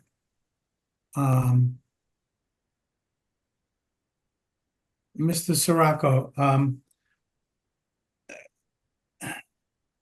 in preparing this design, did you review the city's ordinances, zoning ordinances? Yes, I did. And you're familiar with them, is that correct? Yes. This building is not permitted on this site, is it? As designed. Well, particular pieces of the building are not permitted. And that's why you're here before the board, right? Yes, correct. Right. One of the reasons this building is not permitted is because of its location. Is that correct? Correct. Would you agree that this site is in the middle of the block? Yes, it is. And it's not permitted in the middle of the block as a conditional use. Is that correct? Correct, but I would like to Where does defer it have to our be? planner. But correct, yes. But you just told me, where does it have to be? It has to be on the corner, right? Yes, it should be a corner lot. Okay, so, and that's one of the conditions that is not met here. Is the thinking to put it on a corner lot because it's less imposing on the corner than it would be in the middle of the block? I'm not sure what the rationale of the group behind scripting the zoning ordinance would be, but that could be one of the reasons, or the reason it could be. Okay, the building to the north, is that a 5-story building?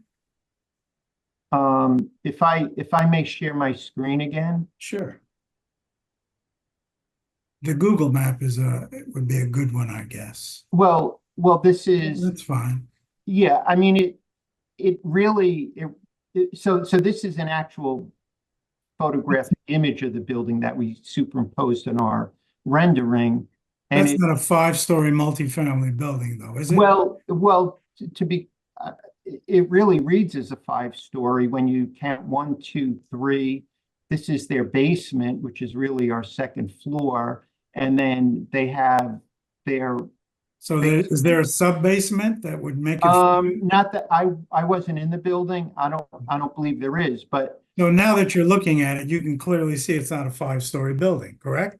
Well, in terms of the height. Well, let's count from the sidewalk. stories. Let's count the stories again. So habitable, we have 1, 2, 3, and a basement. Or 4, well, that's 4. That's 4. And so it's not a 5-story building. What about the building? Well, let me just clarify your point. I'm not making a point. I just asked you if it was a 5-story building, and the answer is it's not. You're building to the lot line on that side, isn't that correct? At the first floor, yes. And does that first floor go all the way back? Yes. So you're building to the lot line, is that correct? At the first floor, correct. From, okay. Does that first floor ever go off the lot line on your building? No. So you're building to the lot line. How much space is there between your building on the first floor and the adjacent building on that side? And that's the southern side we're talking about, correct? Yes, if I may bring the survey up. Please. If you let me see, if you give me 1 second here. This is a survey. I'm not sure this surveyor, but their building is a half of 6 inches off to the south of the property line. And we are building on our property line. So there's 6 inches between your building and theirs. Is that what your testimony is? Well, it's between their foundation wall and our garage structure. It's or not 6 inches. Not between. We have to be very clear here because we did go out of our way to respect their windows. And when I'm sorry to jump around again. I'm going to get to the windows, but I just want to understand your testimony here. So I'm not even sure, to answer your question, I'm not even sure if their building comes down to the level of our garage. It might actually just be dirt at that point. Well, let me understand your testimony. You just testified that their building is 6 inches off the lot line, their lot line. Yes. And your building is on the lot line. Correct. So that's 6 inches between your building and theirs. Is that your testimony? Well, our building is on the lot line at the first floor, meaning over here, but their building starts above our first floor. So there might be a couple of feet there where they are 6 inches apart, but underneath their building, I would imagine is all unexcavated based on what I'm seeing here. Are you changing your answer that it's 6 inches, Mr. Sirocco? No, what I'm saying thank is, you. So okay, very good. There's also, and that's why you're requesting a side yard setback there. Is that correct? Yes. Let's talk about, you talked about respect for their windows. Can you show us what their windows are there? I don't know if you could swivel around there. Yeah, no, this is. Well, to the other side, yeah. Well, I thought I could. Yeah. Maybe if you straighten it out and then try and back up. I don't know if I'm losing my internet here, which is a possibility. There are windows. Am I still here? Let me. I'm not sure. I could refresh this maybe. Oh, there we go. Okay, here we go. Okay, so these are these 3 floors. How many windows do they have there? Quite a few, huh?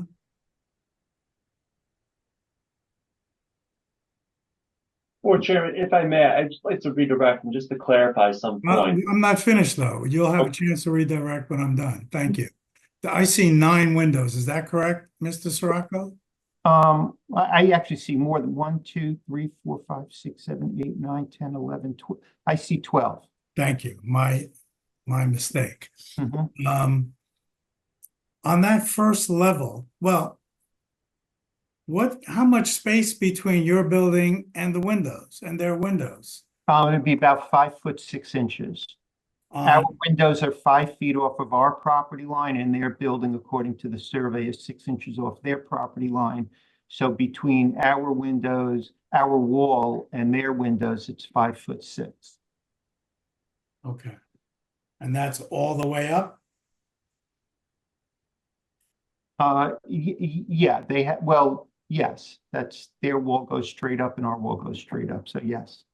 Okay, thank you. Do you know if there's a backyard on that property, that adjacent property? I really don't know.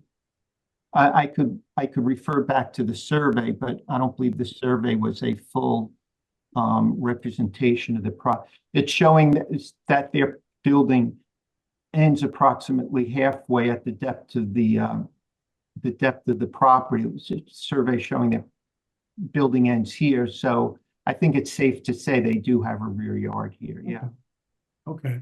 And your building as proposed has no rear yard, is that correct? It has no rear yard at the garage level. When we get to the residential floors, it has a 10-foot rear yard.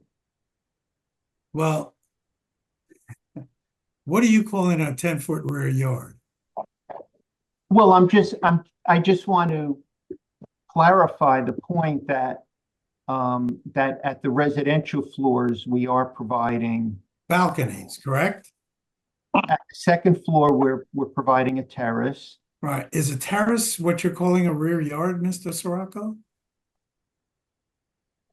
Well, a rear yard meaning that it's set back from the rear property line 10 feet. But there is no space in the rear of your building that's accessible by all tenants, is there? No. Right. There's no space for a tree back there. Is that correct? Correct. There's no space for a patch of grass in the back. Is that correct? Correct. So there's no rear yard. Let's be clear. Let's talk about the building on the other side. Mhm. That's to the other side being the north. What's the space between your building and their building on that side? So if I may go back to the survey, Please. their building is about 2.5 feet north of their property line.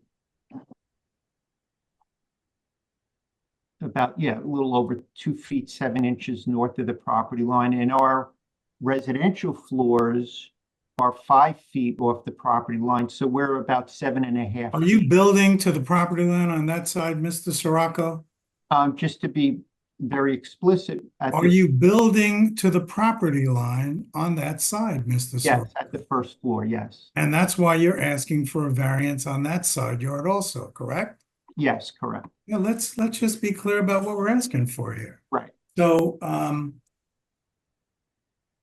so the space between your building and the property on the north side is 2.6 feet. Is that correct? Well, again, that's really not really correct. From your property line to their building, from the beginning of your building which is at the property line to their building is 2.6 feet. Is that correct, Mr. Sirocco? Not necessarily, because their building starts above our first floor. So really their building should be measured from our 5-foot setback, which would bring. You just showed me a survey and told me it was 2.6 feet. Are you changing your testimony?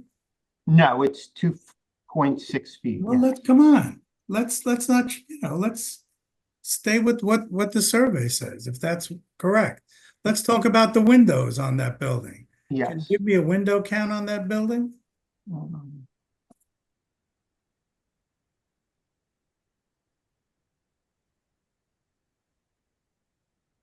About 16 windows. and 16 balconies. windows. Yeah. So what's the space from your building, now your building, to their windows? 7.5 feet. Okay. So when you say you're not obstructing the windows, on one side there's 7.5 feet, on the other side there's a little around 5 feet. Is that correct? 5'6" on the south. 5'6". Okay. So let's talk about the rear yard. You have no rear yard. Does this building have a rear yard? Do you know? Can we look at the survey? Sure. 1 second. This building goes a little further back than to the building on the south side. It's about 3/4 of the way. So it appears, without seeing the entire survey of the property, it appears they have a rear yard here, yes. Okay. Okay. Let's talk about the front yard, your front yard. You're building to the lot line of the front yard. Is that correct? To the street line, correct, yes. Right. And the adjacent properties, are they to the street line? They have a structure at the street line, they have a retaining wall at the street line, but the habitable space of the building is set back approximately 15 feet. And is that what's required in the ordinance for the front Yes, yard setback? to meet prevailing setback, correct. Okay. Are there any other buildings on this block that are equal to the mass of your building, Mr. Sirocco? You know, I would kind of like to defer to the planner on that, but I'm sorry, I tried to go to, I lost this. Anyway, I'm not sure. Okay. I would like to defer to the planner. Okay. Did you walk this property? Yes, I walked the property. But you don't recall if there's any other buildings of this mass? Would you disagree if I said that this would easily be the biggest, most massive building on that block? You could be correct, but I would have to take a look at the block, but you could be correct. Let's talk about the square foot lot area per family. Do you recall what our ordinance requires as the lot area per dwelling unit that's required here? I don't have that information readily available. I would have to defer to Mr. Seckler on that. But I'm sure you did look at that as you planned this building, I'm sure, correct? Yeah, we are asking for a density variance, yes. Right. And does it sound familiar if I would say that the required density under our ordinance is 500 square foot per dwelling unit? Does that sound? Yes, actually, I'm just referring to my notes. Yes, the required is 500 square feet per dwelling unit, and we're proposing 400 square feet per dwelling unit. So that's 100 square feet below the required, right? Correct. And that's why you're here before us, a density variance, and you don't meet the requirements for conditional use. Thank you. I have no further questions. Counsel, you had some questions? Oh, wait. Yeah, actually, may I? Do you want to go now, or do you want to wait till the board's done? Why don't you wait till the board's done? Sure. See if you have others. I saw Commissioner Ribeiro. Basically, I wanted to know exact size of the lot, and I was trying to picture if they were to build others for 2 or 3 families. Let's say if they would have to build it up to the property line again. And I was just trying to picture also the backyard idea. If it's a 2-family and the first floor doesn't want anybody in the backyard, so there will be only 1 family that's allowed to go in the backyard too, right? Just like what they have here. Only a certain amount of units would be allowed in that backyard space, you could say. Oh, I was trying to picture that, but going back to it, can you tell me the exact size of the lot? And you have 74 by 150, whatever it may be. Well, it's 15,600 square feet, and it is 120 feet wide along Prospect, and the depth is 130 feet. 120 by 130. Thank you. Sure. That'll be all for me. Sure. Thank you. Commissioner Komisanias. This question may be for our planner. In this event where there's a retaining wall where there used to be a mountain, I guess the house is built on top of a mountain of dirt, right? So is the prevailing setback the actual house or is it the retaining wall? You're talking about in the front along Mount Prospect? Yeah, and I don't know if our engineer could answer that but does the prevailing, so you understand the question? Yeah. So the retaining wall is on the property, on the street line, and the house proper is set back about 15 feet. So from calculating what the required front yard setback would be for our project, meaning the prevailing setback, they didn't use the civil engineer, Mr. Seckler, probably in agreement with the city planner, didn't use the retaining wall as a prevailing prevailing setback. They used the house proper, which is 15 feet. If that answers your question, I think. I want to know from our planner, is that the correct way to calculate it as the prevailing setback? If you can answer, Mr. Hazel. You're muted.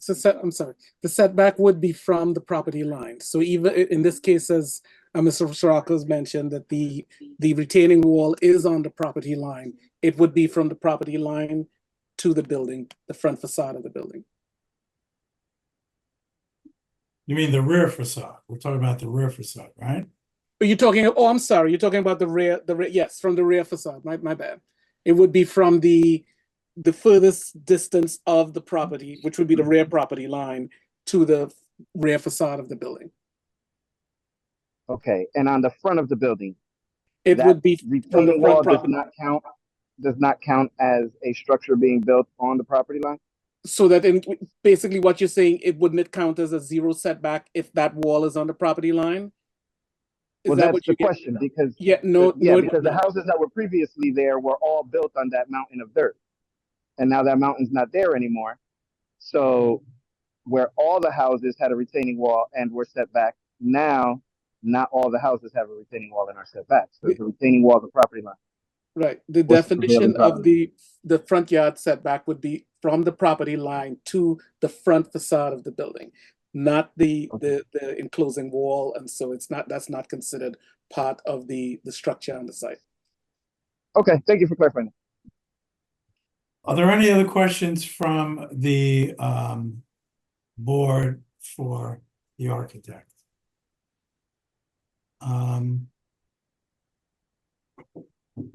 Counsel. Thank you. If I may, I have no further questions for the architect, but I'd like to bring back our engineer, Matthew Seckler, to answer a few of those inquiries. I thought you had redirect for the architect, but sure, we'll bring back Mr. Seckler. His hand is raised. I guess he's out. We have to bring him back in, please.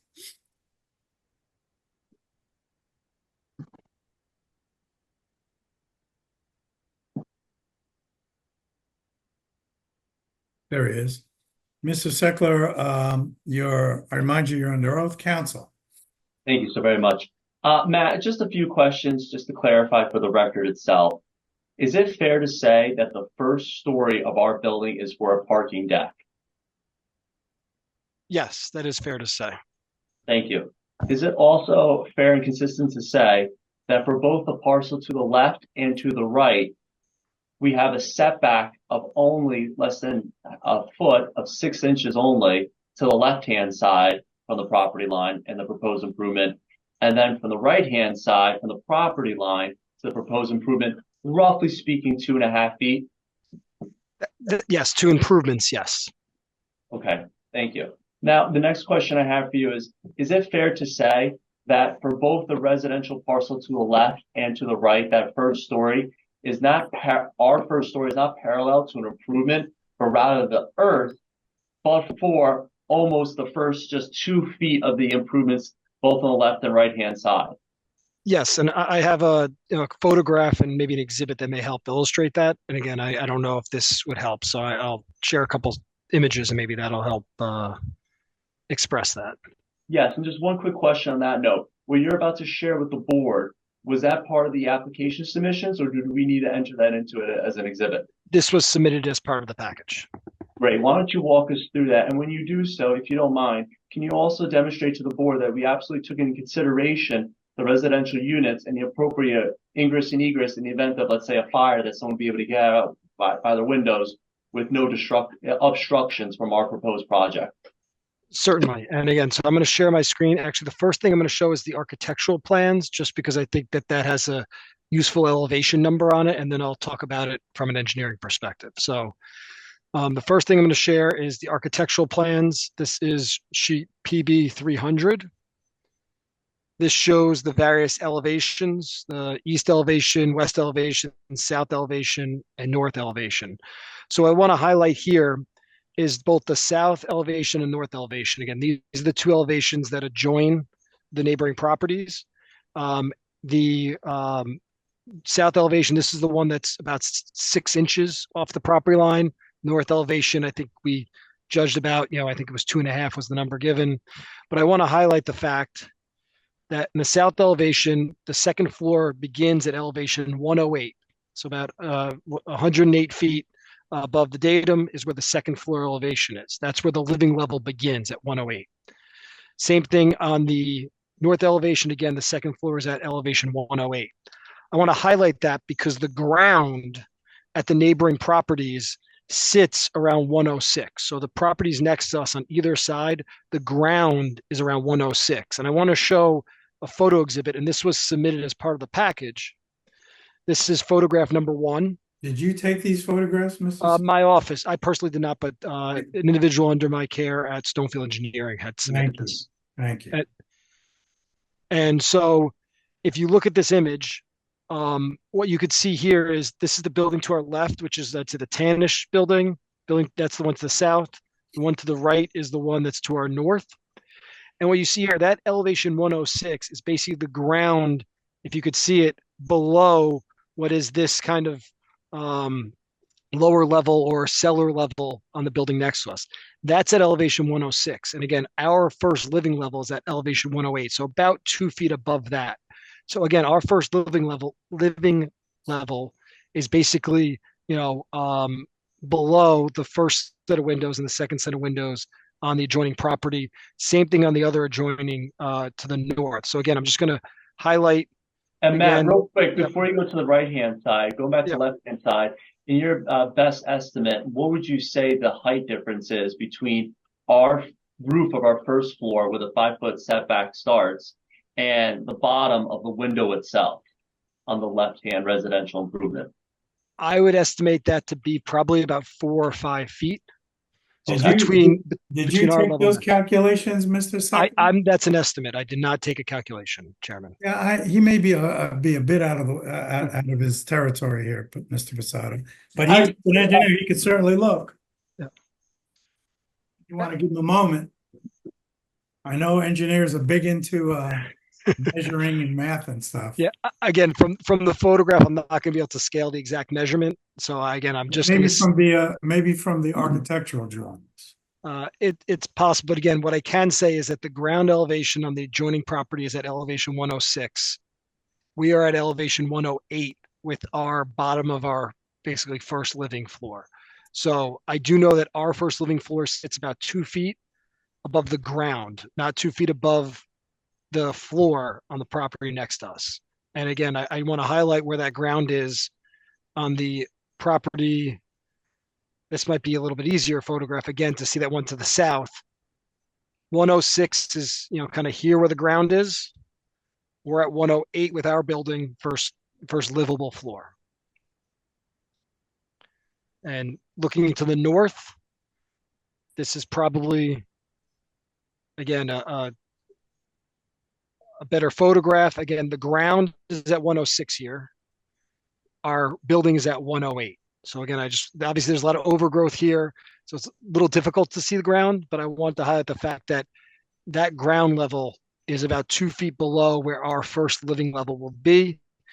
The properties, again, their door is probably right around, and again, this is not a measurement, I don't have their door level, but that door level is higher than the ground that we adjoin. So again, I would say that their entrance level is approximately the same level as our first living level. Mr. Posada, was there another question you were getting at here? Yes, absolutely. So taking that in consideration with the setback from the property line on the left-hand side, which is 6 inches, plus the 5 feet, would you say that it is consistent with your understanding of the proposed improvement that there would be approximately 5.5 feet between the proposed building and the first set of windows on the left-hand improvement? Correct, yes. And would you say that that is adequate in the event of a fire or any other type of emergency issue where one would have enough accessibility to come in and out, whether it is to service by the fire department or an individual to leave the improvement for safety? I could just speak to the fact that a standard pedestrian walkway or area is usually minimum of 3.5 to 4 feet wide. I can't speak from fire code. That's more of a building code issue. But again, you would typically see sidewalks of 3.5 to 4 feet being an acceptable sidewalk for a public thoroughfare. So I imagine that would be sufficient for any emergency situation as well.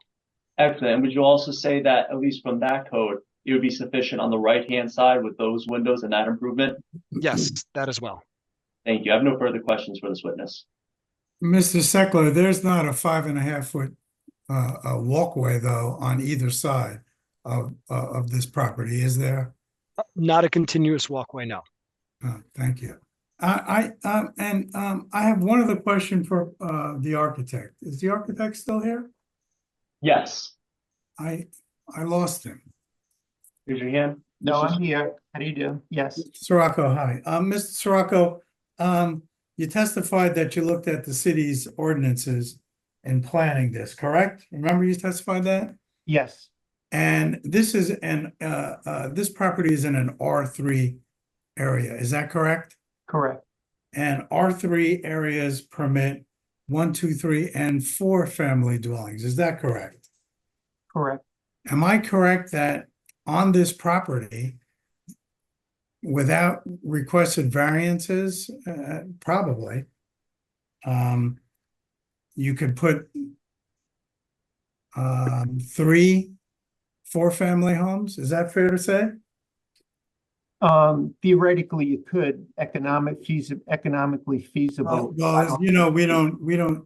Okay, well, zoning, yes, you are correct. Yes. So that would give us 12 units maximum. Is that correct? Yes. Thank you. Counsel.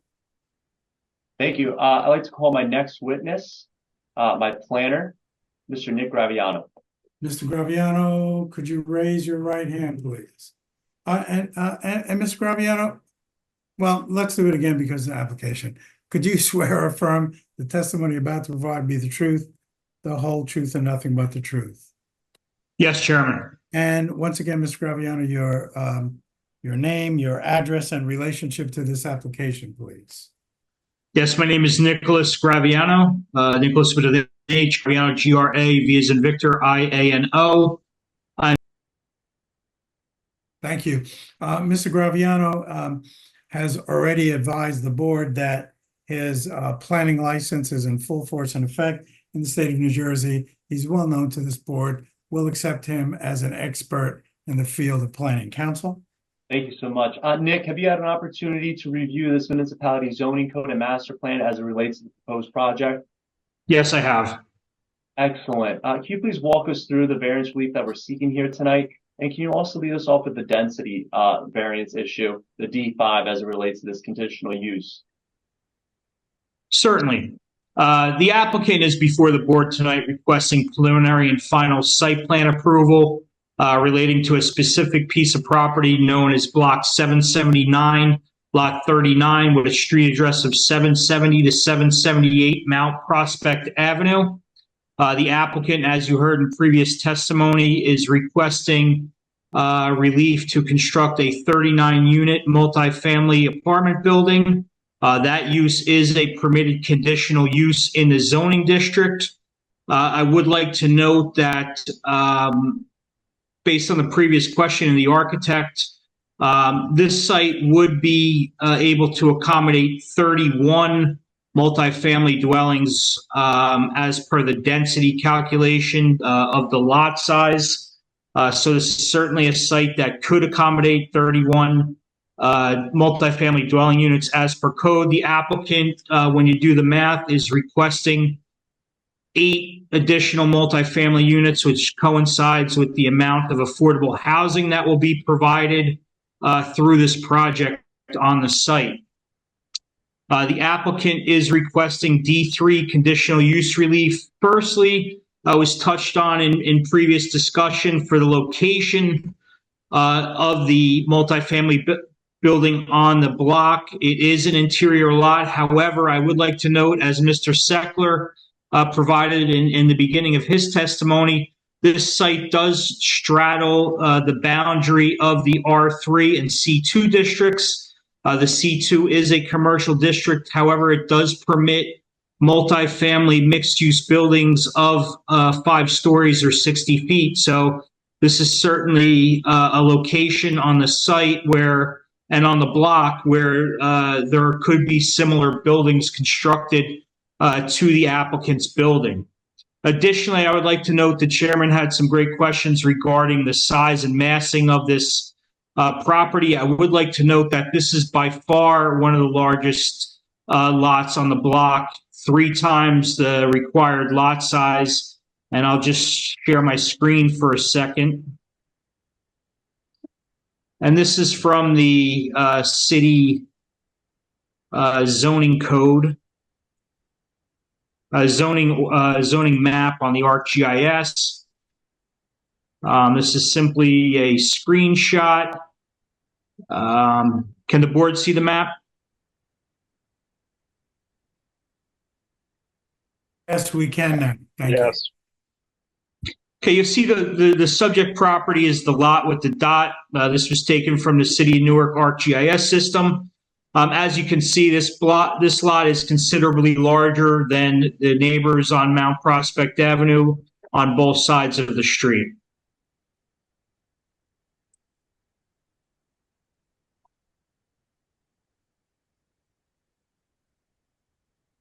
So the applicant is requesting that D3 conditional use variance. The second D3 and D5 variances related to the density.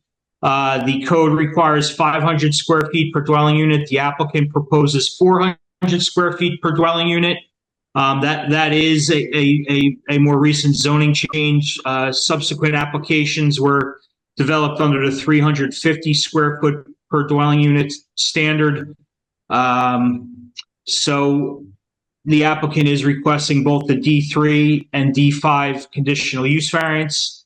As the board knows, the proofs related to the D3 and the D5 variances are similar proof. As it pertains to both the D3 and D5 variance, the board's focus must be on whether the site remains appropriate for the conditional use deviation and the density deviation. The applicant does not require finding that the site is particularly suited for the use because the use is permitted, albeit conditionally. The applicant must also demonstrate that the variance can be granted without substantial detriment to the public good and will not substantially impair the intent and purpose of the zone plan or zoning ordinance.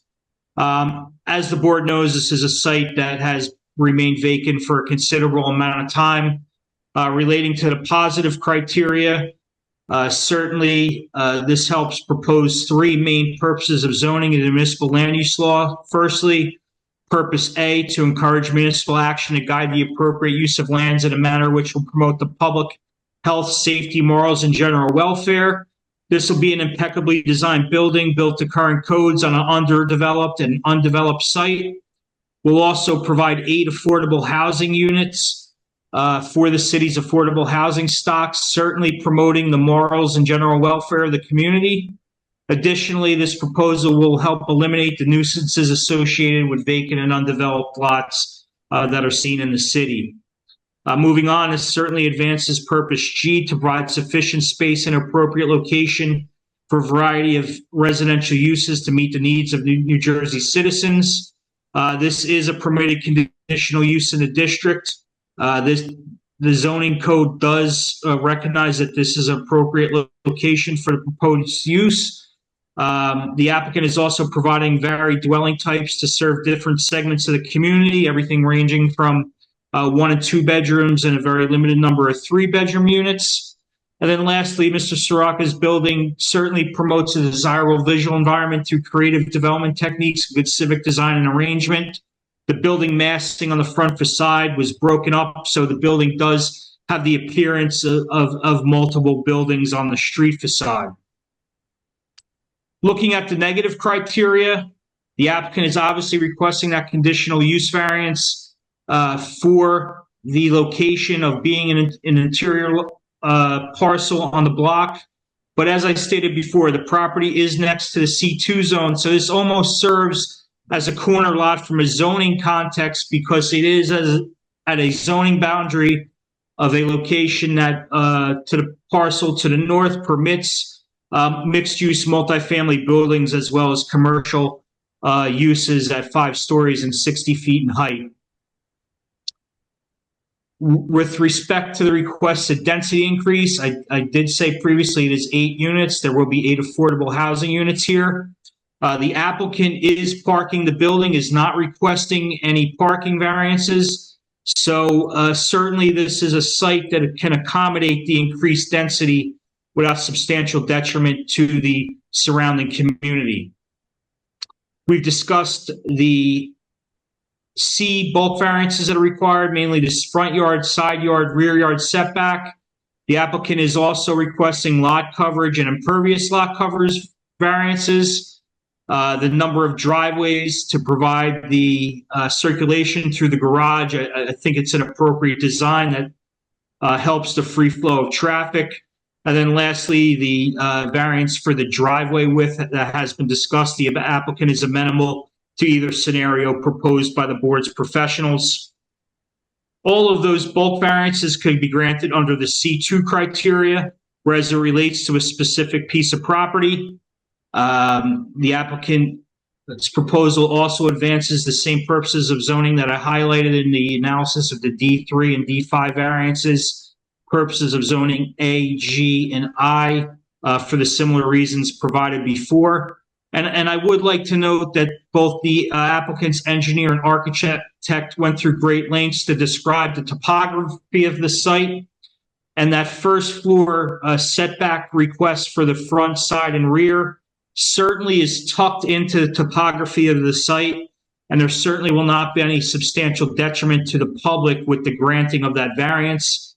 The applicant is essentially maintaining the light, air, and open space which is proposed by the zoning ordinance. In terms of the front yard setback, when you approach the commercial buildings to the north of the site, all of those buildings have a front yard setback which are right on the sidewalk, and the applicant's proposing a similar condition before the board this evening.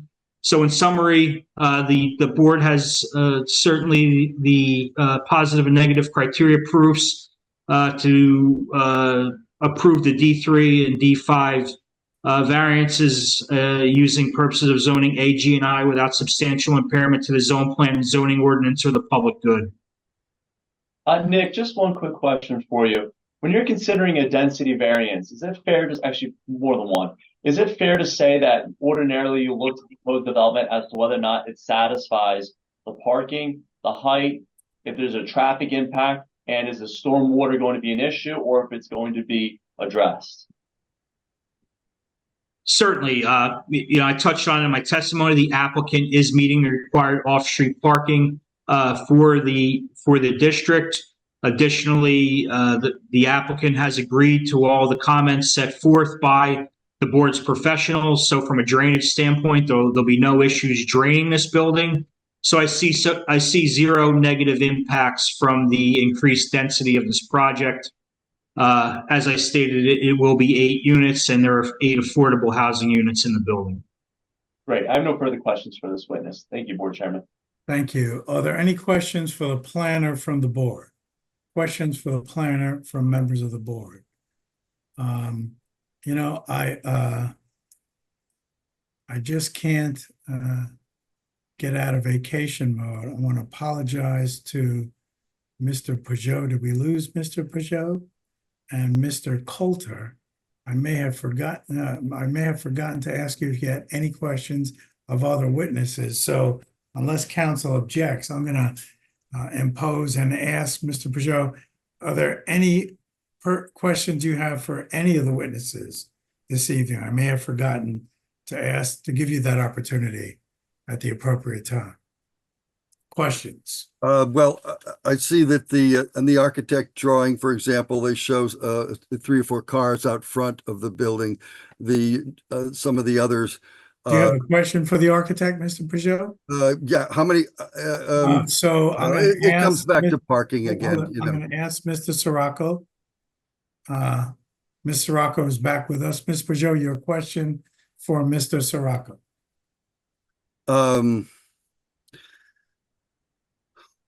And remember, parking is not, they're not asking for any relief from the parking requirements. Well, where would all these people park? Where would the visitors park? The streets are full during the day and during the night, including parking in the bike lanes. There is no available parking there for any visitors, and there certainly is not available parking for more than 1 car per unit. And it's inconceivable that only 1 car per unit will be used. Mr. Peugeot, I do understand your parking pain. However, there is nothing before this board that requires us or allows us to take any action based on parking. We're familiar with Mount Prospect. I understand your pain, but that's not relief they're requesting. They're not requesting any relief regarding parking. They're meeting the requirements of the city when it comes to parking. The only thing I can tell you is to raise your concerns regarding parking requirements, as council sort of suggested earlier, with city councilors and because they have only they have the power to change the zoning ordinance. But I heard there is a change coming to the parking ordinance soon, and I'm not going to even discuss that with you here. But that's the only availability you have there. Sorry. Any other questions for the architect, Mr. Peugeot? None. Mr. Coulter, do you have any questions for the architect? Thank you, Mr. Chairman. Che Coulter, swearing myself in. I pledge to tell the truth. Mr. Graviano, just a basic question. I saw. Okay, so Mr. Coulter, thank you. Mr. Coulter is asking a question of Mr. Graviano, the planner. Thank you. Yes. Mr. G, I saw the plans, those elevation plans, the site elevation plans. If you could just very briefly articulate that perimeter. Is there at least 5 feet between the property on the north and on the south for the window spacing and the perimeter? That was it. Everything else, the parking, I don't have any questions about that. And the board asked good questions, and I encourage the statements from Mr. Hall. Thank you. So if council, and correct me if I'm wrong, I don't think Mr. Graviano testified to that, but I think the testimony was on the north side, the space at the earth, at the ground level, was 2.6 feet. On the south side, the space at ground level was 0.6 feet. Is that correct, council? I believe it's 0.5 feet or 6 inches on the south side, but other than that, yes, absolutely correct. Well, that's 5, 6 on the higher elevation, I think. But Yeah. why don't we check that? I want to make. And the only reason I asked, oh, I'm sorry. Hold to on, interrupt you, Mr. Coulter, Chairman. hold on. Sorry. Mr. Steckler, I think could help us here, or Mr. Sirocco. I could, if you would like, I could put the survey back up. Sure. Give me 1 second here. Be patient.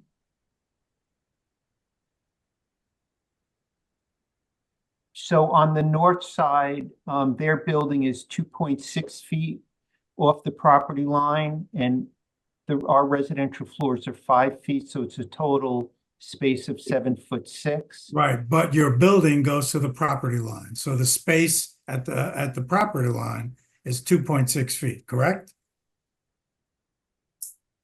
Yes. Where people are actually walking, if you're standing in this John, space. to be direct, he's not asking about the improvement. He's saying from the property line. Oh, I'm sorry. Okay, correct. 2.6. I'm sorry. Yes. Thank you. Okay, and then on the south side, it's their building is 6 inches off the property line. Does that answer your question, Mr. Coulter? Thank you, Mr. Sir.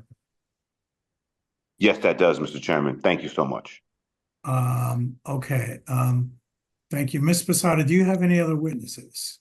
No, I have no other witnesses. Okay, so now is an opportunity for members of the public to make statements. If you want to make a statement, I'd ask that you raise your hand. There are only 2 of you, but or anyone else in the public that wants to make a statement regarding this application, raise your hand.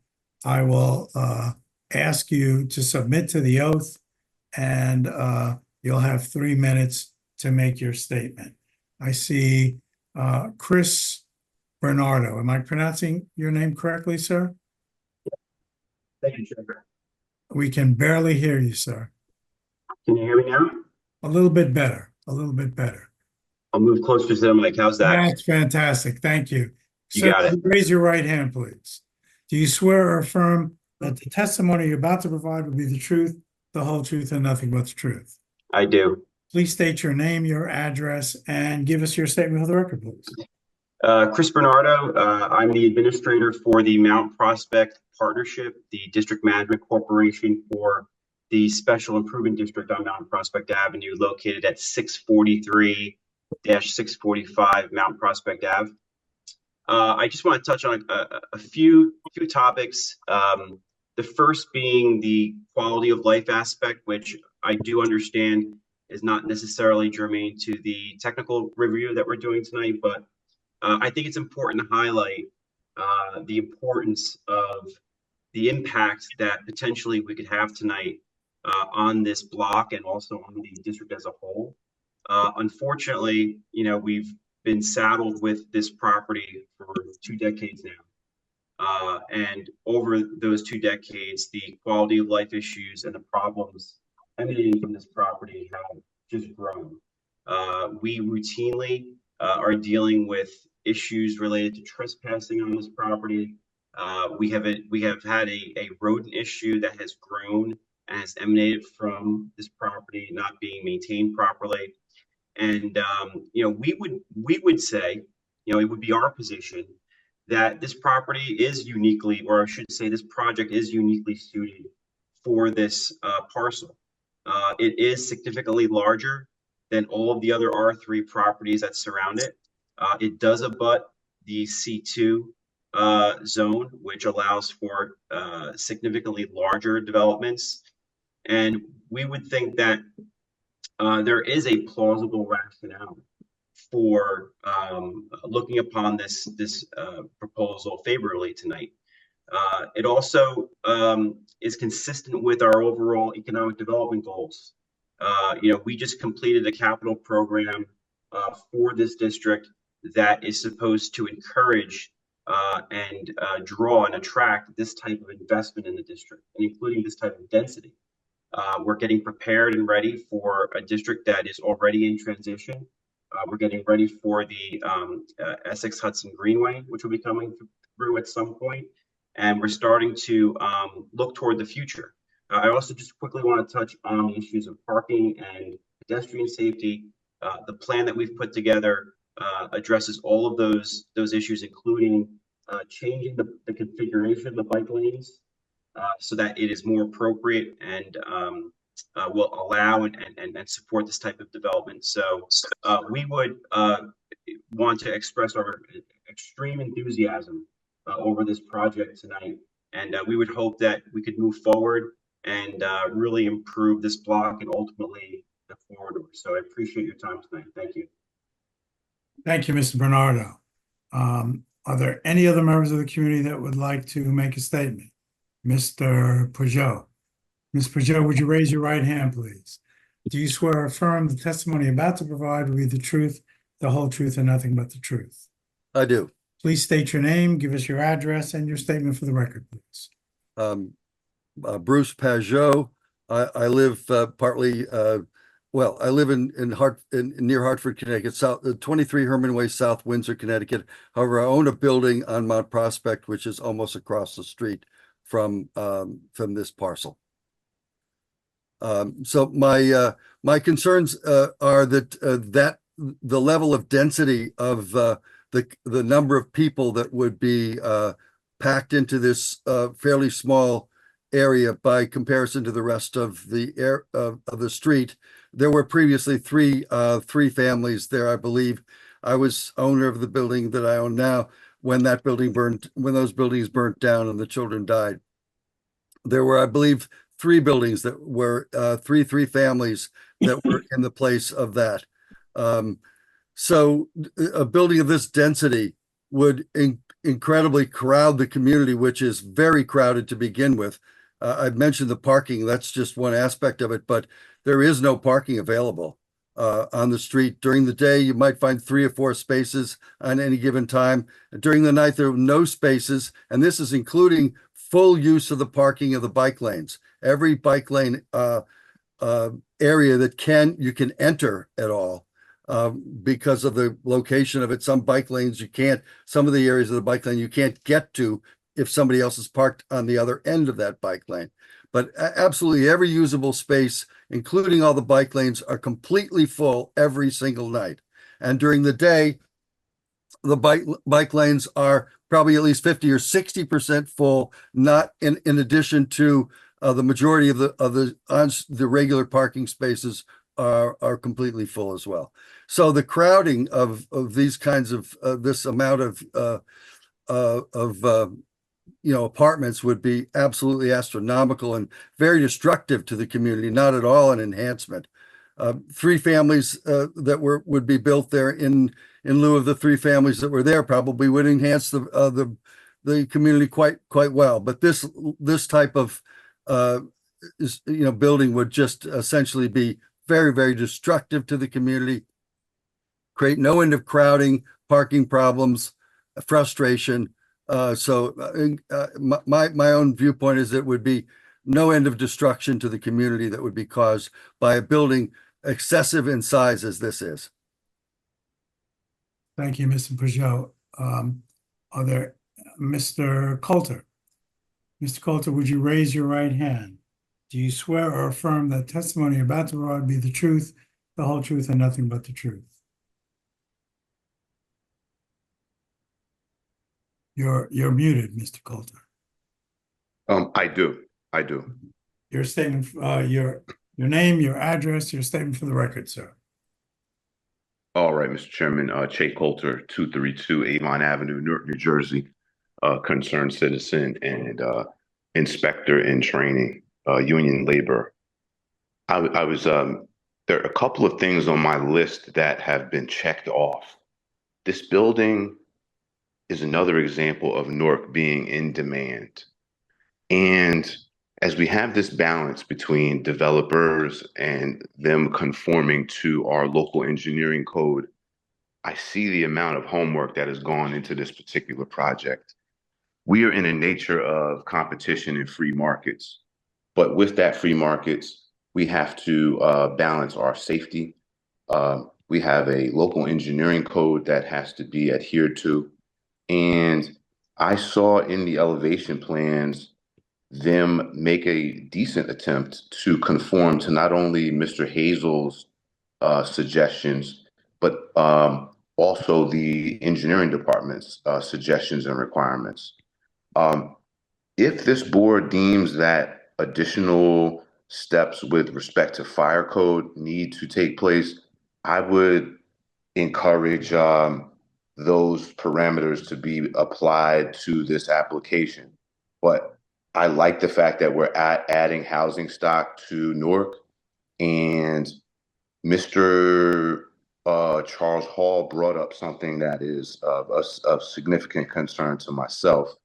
I have a family member that owns a home not far from this building, and the security cameras would be, I support that statement around the security cameras, and I see that in this application also. They are conforming to the strategic plan of the city of Newark to provide affordable units.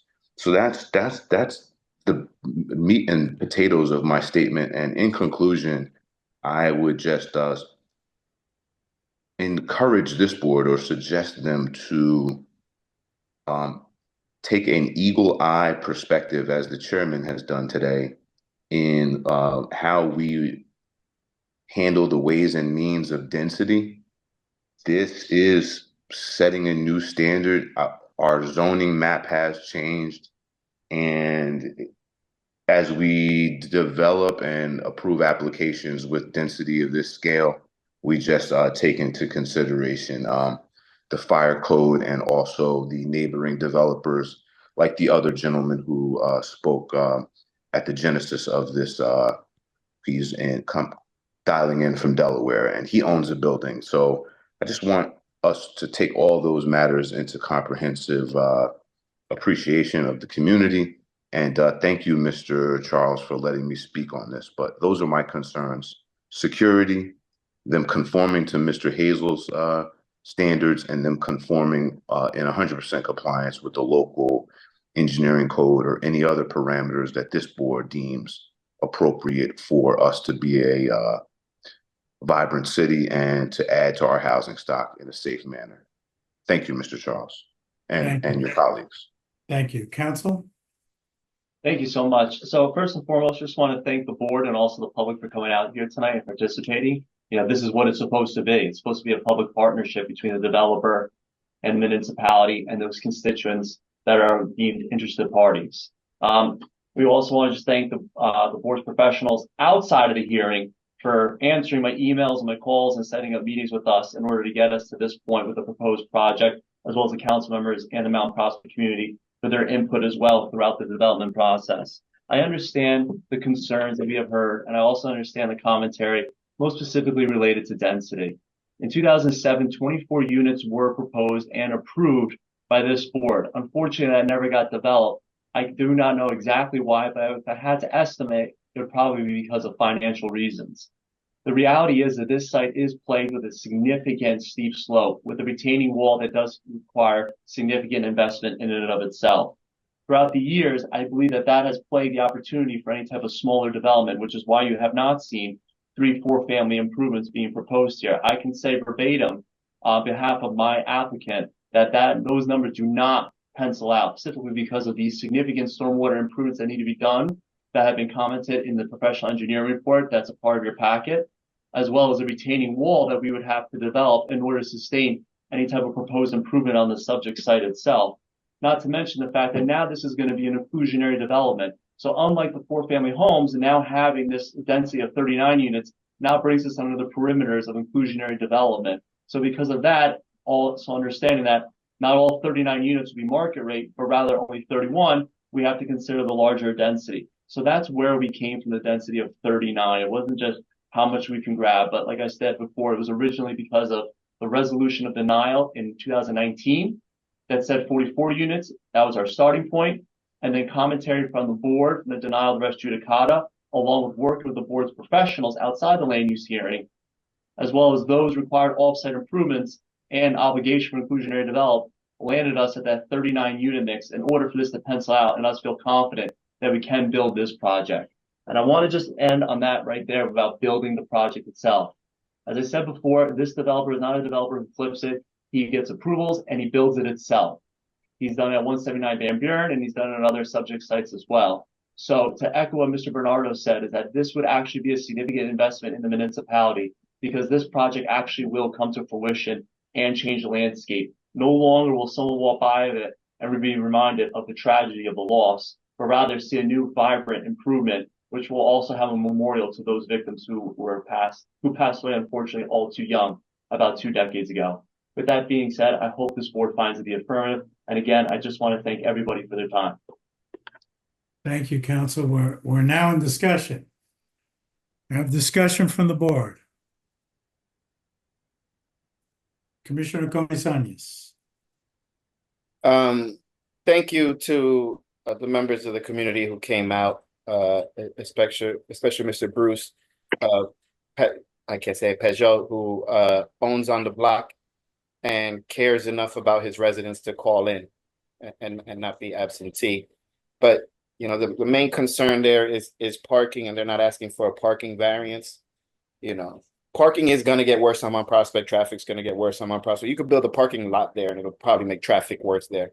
I mean, there's really no way around it on that particular corridor.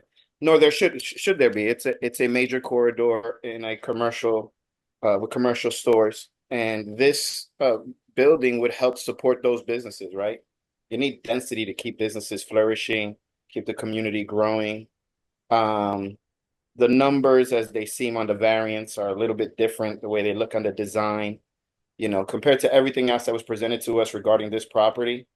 You know, this is a nice project. This doesn't seem to interfere with the neighbors' quality of life who live next door because of the way the design is. So I would have liked to see a little bit less dancing from some of the presenters. Just straightforward answers. I don't think it's a bad project. Stick to it, defend it. You know, I'd be in favor of this project. Thank you, Commissioner Comisañez. Commissioner Riviero. Thank you to the community for showing up, and yes, Mr. Peugeot, I'm glad you come out and still support the neighbor, basically, you own here, and you care for the community. Overall, looking at what was presented to me, I like to say I'm satisfied about it. I'm happy about it, considering there's some 3-bedrooms apartment for families. Something we usually build 1 or 2 bedrooms. Some of them basically that not much space for families there.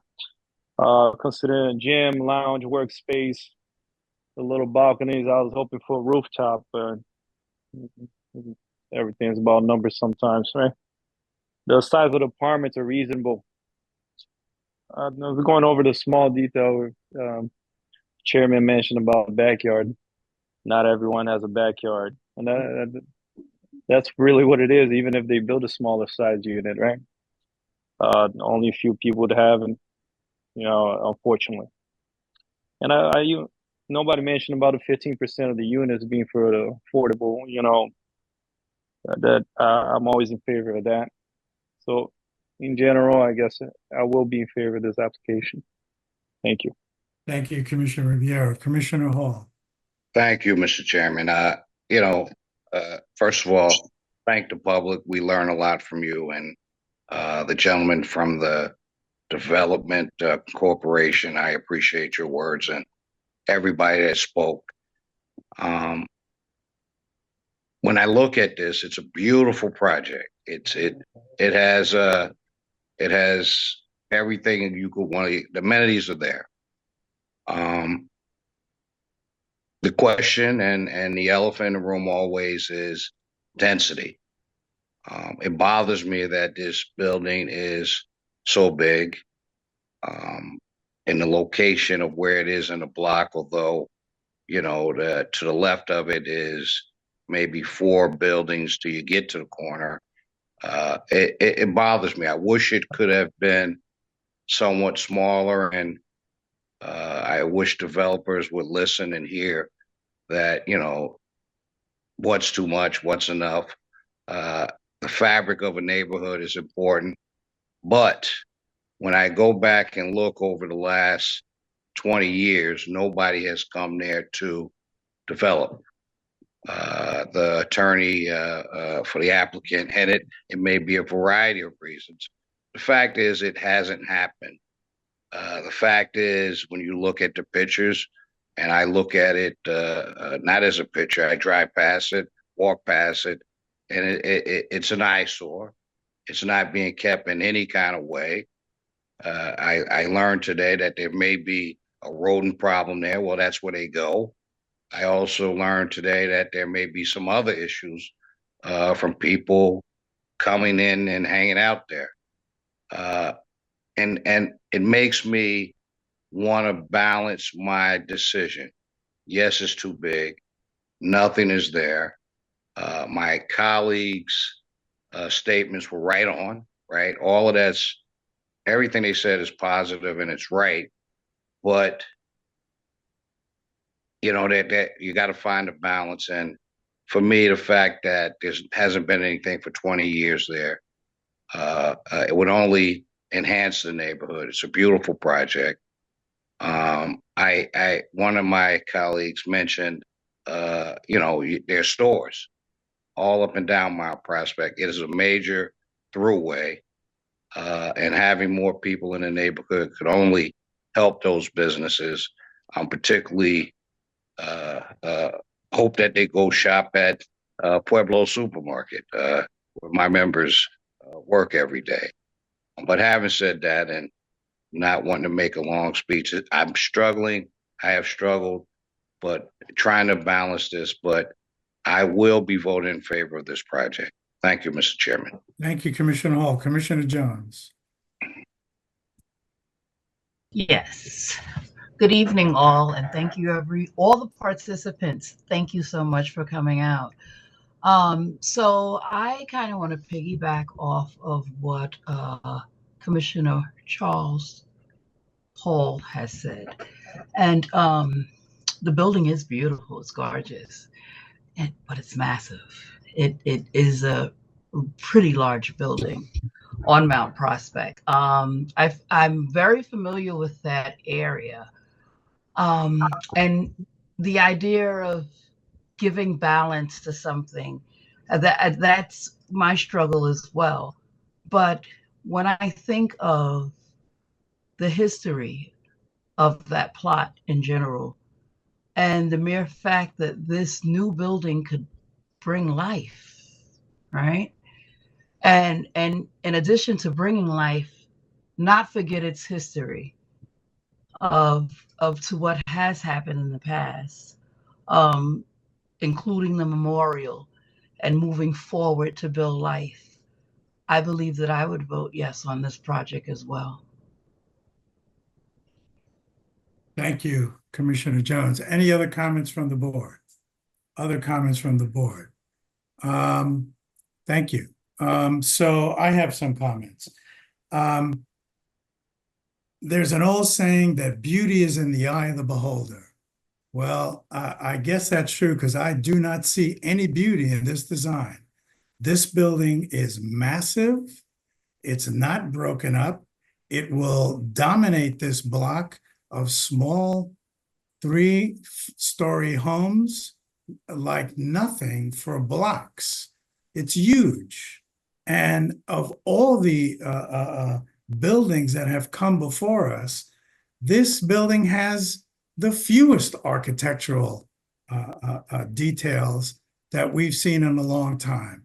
It looks almost institutional, but beauty's in the eye of the beholder. And I'm not against this because the building is not beautiful. This is an R3 zone. An R3 zone. Newark, we just went through a whole process of revising our ordinances. And we upzoned this area in a couple of ways. First, we allow 4 family homes in R3s. And we said that this building is conditionally appropriate, is a conditional use, but it has to meet several conditions. This does not meet those conditions. If it did, they wouldn't be here. The first condition it doesn't meet is that the ordinance requires that it be on a corner. the architect suggested that it could be a good reason to have these larger buildings. And I think this larger building is permitted as a conditional use, but on the corner, because being on the corner gives it better perspective. It breaks down the massiveness of it.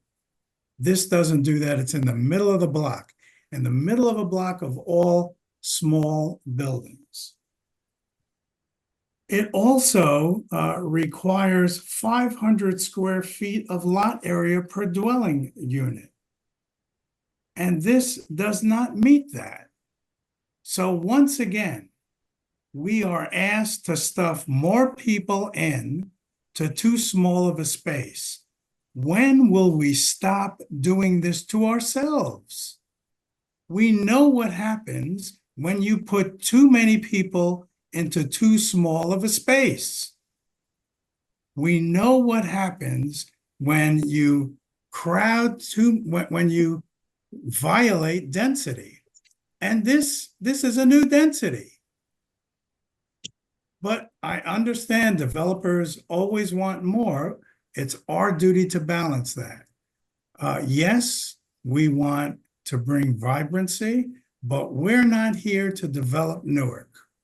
We're here to consider variances and to consider which variances are appropriate and will enhance our community. This will not. It will bring greater density to an area that we all know is too dense as it is.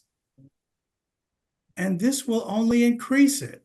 It's an R3, 12 families would be permitted as of right on this spot. It's not in a C2, it's in an R3. And we're being asked to permit 39 units. 500 square feet required per dwelling unit. We're being asked to allow 350. You know what? We're not here to cure eyesores of the city. We're not here to cure rodent problems. We have ordinances that would require property owners to do that. Look, there's nothing there. We're not here to put things there. We're here to make sure the right variances are provided there. I am not, look, beyond that, the building doesn't fit there. If it did, they wouldn't come here for 10 variances, 2 Ds and 8 Cs. Will it have a negative effect? Well, how would you like to be in one of those 3-story buildings to the north or the south, and all of a sudden have this huge, massive a building 6 feet away, 6 inches away on the south side, and 2.6 feet away on the north side? Too much in too little of a space. We just had a new zoning ordinance put in place. Let's be conservative in our granting of variances to make sure that we don't ruin neighborhoods. This does not fit into that neighborhood. It is wholly different for blocks and blocks and blocks. It will not make things better. It is out of character. It is too massive. And I don't think it's beautiful, but that's in the eye of the beholder. I'm not going to be voting for this. Are there any other comments from the board?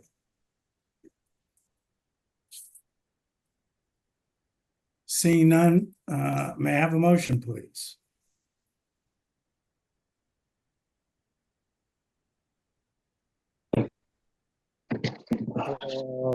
Here, can you guys hear me?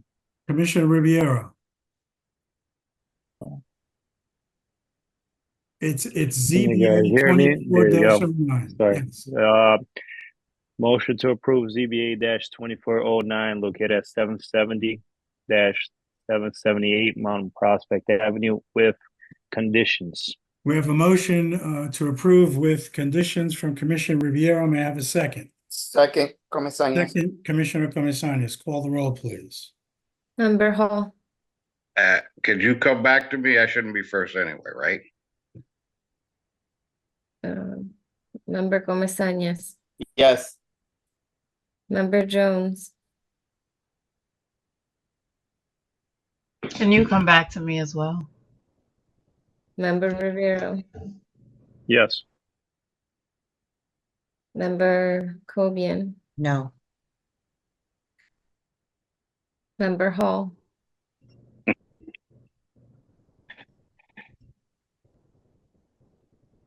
No. Member Jones, No. Vice Chair Mumford, No. Chair Alphont. No. The application is denied. Thank you for your presentation, council, and thank you to the community for coming out. Call the next case, please.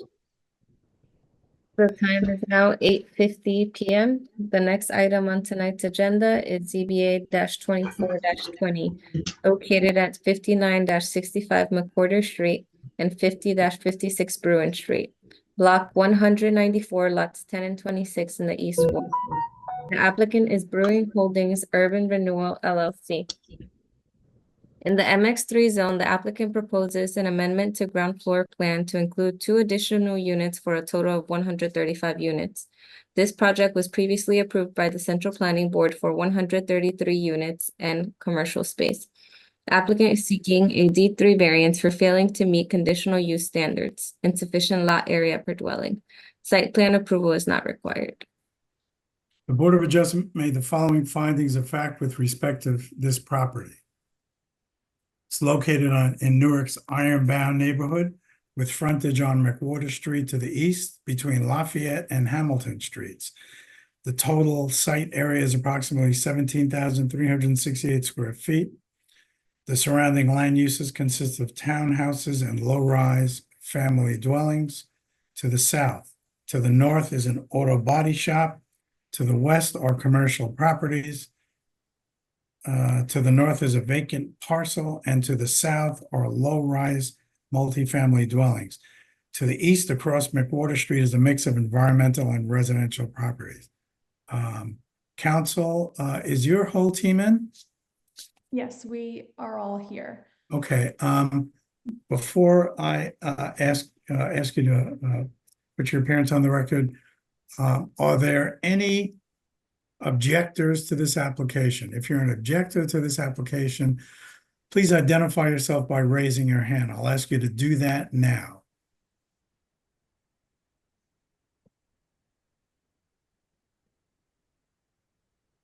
I see one raised hand, Mr. Coulter. Let's bring Mr. Coulter back in.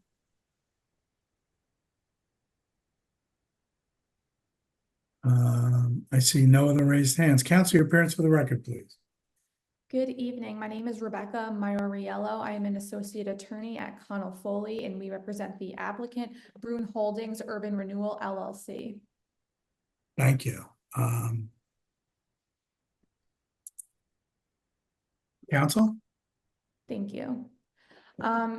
So by way of introduction, Brewing Holdings Urban Renewal LLC is the owner of this property.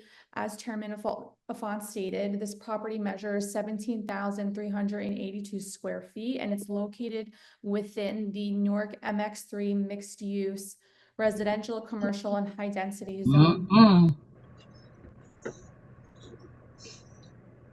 Sorry about that. No worries. This property has 2 frontages, one on McWhorter Street and another frontage on Bruin Street. As you also stated, on October 18th, 2021, this applicant appeared before the Central Planning Board and received amended and preliminary site plan approval and variance relief to construct a 12-story high-rise building on this property consisting of ground floor retail space and 133 residential units on the ground floor and the upper floors with a partial rooftop deck on the 12th floor. At the October 18th, 2021 hearing, the applicant received C variance relief for excessive front yard impervious coverage in connection with the project. A resolution approving the project was memorialized by the board on November 1st of 2021. At that point, the applicant diligently pursued construction of the project, and the project is near completion. We expect that the building will be fully completed within the next few months. The applicant has now filed an application for amended approval to replace a portion of the ground floor retail space, which fronts Bruin Street, and measures approximately 1,100 square feet, and replace that retail space with a 1-bedroom unit and a 3-bedroom unit, which would bring the total unit count to 135 units. All other aspects of the approved project, including the approximate 1,800 square feet of retail space on McWhorter Street, will remain, as well as the remaining 133 units on the other floors, the amenities, the rooftop deck, everything will remain the same. The only proposed change that the applicant is seeking is to replace this retail space on Bruin with 2 more units. And the reason being for this replacement is that the applicant has sought a tenant to occupy that retail unit and has failed despite his diligent efforts with his professionals. And to make a better use of this, rather than have a vacant space on Bruin, replace it with some residential units. I will note that when this project was approved before the Central Planning Board in 2021, the zoning was different. And the 133 residential units complied with the density requirements at 130.5 square feet per dwelling unit. Although mixed-use developments are still permitted in the MX3 zone, the applicant is now seeking a D5 density variance because the current zoning now permits a minimum of 150 square feet per dwelling unit, and the applicant is proposing a total lot area of 128.7 square feet per dwelling unit. So to boil down all those numbers, the difference in the density would be an additional 1.8 square feet per dwelling unit. But I just want to highlight again, when the applicant received approval in 2021, the density was permitted. Now the zoning has changed, so the density is not permitted. But if the applicant chose to pursue the approval with the 133 units, it would be a density of approximately 130 per dwelling unit. Tonight, in support of this application, I'm going to call our architect, Erwin Cazell, and our planner, Nick Graviano. I also have our engineer, Gerard Gizario, available tonight for any questions by the board or the board's professionals, and also a principal of the applicant, Mark Younger, is available tonight if the board should have any questions. Before we begin, I want to note that we are in receipt of the city's planner report dated August 8th, 2024. We have not received an engineering report from the city or a water and sewer report to the best of my knowledge. And lastly, as just one housekeeping item, an affidavit of notice dated August 12th, 2024 was provided to the board. So the board has jurisdiction to hear this hearing this evening. Council, this may be somewhat unfair, but as a condition of approval, will your applicant agree to comply with all requirements set forth by the city's Department of Engineering? Yes. And I'll give a caveat there. If there's anything you can't agree to, you'd be allowed to come back to this board. Is that acceptable to you? Yes, Chairman. And I'd ask the same thing as the Department of Water and Sewer. Of course. So as condition of approval. And I've been hanging around academics for too long, so forgive me for this. But council, is it your position that this board can now impose other conditions on this application that may not have been imposed by the Central Planning Board? Is it your position? Do we have that power, council? Yes, this board has power to impose conditions of approval related to this application and the relief that we're seeking tonight. And of course, compliance with the city's ordinance and the city's professionals, as you stated, engineering, water, sewer, planning, etc. So we can impose conditions on things that you may say the planning board has already approved? We're coming back before the board seeking an amendment, specifically with the ground floor, the floor plan. Well, you're not seeking an amendment from us. This is the first time you've been here. And this is, this may be a question of first impression. But it occurred to me that, for instance, one of our commissioners may say, do you have washer and dryers in every apartment? And I don't want you to answer that, but let's say you said no. And we say, as a condition of approval, we want you to do that. Do you think we have the power to do that? And maybe you don't have to answer that question. I'm throwing it out there because I don't know. I wonder. But here's my, I guess, my academic concern. Maybe if you say, you know what, Montfort always wants us to put washers and dryers in the apartments. Here's what we'll do. To get around that, we're going to take out the D variance and go to the planning board and get that approval, and then we'll put it in and come back and just go for that for the zoning board. Do you see the monster I've created in my head, council? And to throw a bigger wrench in it is don't do it. Done. But I think to answer your washer dryer question, I think our architect can. No, I'm just, but you see the concern that I have? I don't know that I have an answer to that. I'm sure Mr. Hazel and Mr. Plata have answered that, or maybe that'll be a joint article. I don't know. Anyway, let me stop. Council? Thank you. So I would like to call our architect, Erwin Cazell. Mr. Cazell, could you raise your right hand, please?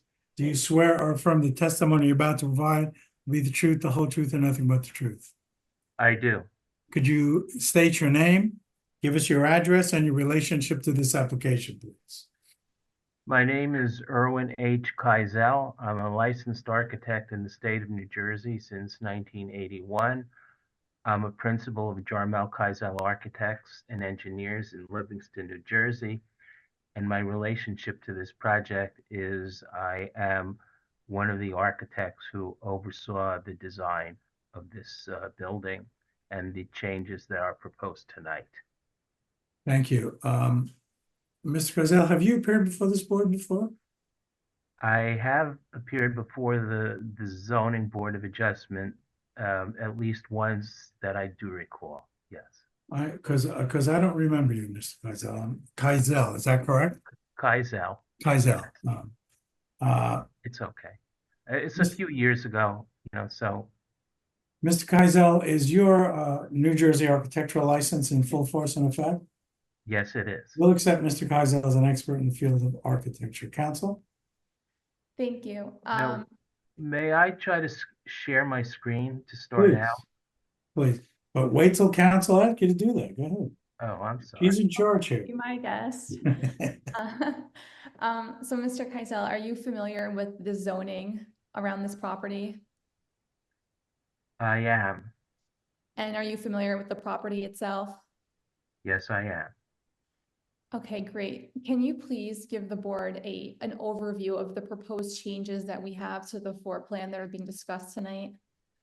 Well, I thought I would start by showing a recent, not so recent picture of the project under construction. So Okay. as you can see, the Sorry, building I is just up. wanted, I'm sorry, just to cut you off. I don't think this was submitted with our package, so just to make the record clear, I would like to mark this as A1. Could you mark it A1 and could you get us a copy to our secretary as soon as possible? Of course. Mr. Keisel, for old eyes like mine, could you make that picture larger? Is it Don't getting ask me large? how you would do that, though. I couldn't help you Well, there. do you see the photograph? Because I'm making it it's kind of occupying my entire screen and Oh, yeah, we see your whole, I You don't know might what you want to call it. drag the picture over to where your pop-up box is. Your picture might be on another screen. Okay, here we go. My technology skills leave something to be desired here. So I don't know how, Okay, I'm sorry, I don't know how to do that. I hope the drawings, nor do I. and I hope the drawings, well, so you don't see a large picture right No, now. no, but we see a small picture. It's like a thumbnail. Okay, well, somehow, Okay, okay, I'm sorry about that. it's okay. Go ahead. I'll go back. So now I would like to go to a photo of the plan that we signed off. I hope I do not have the same problem with the plans. Yeah, yeah. Um, let this open up on my screen.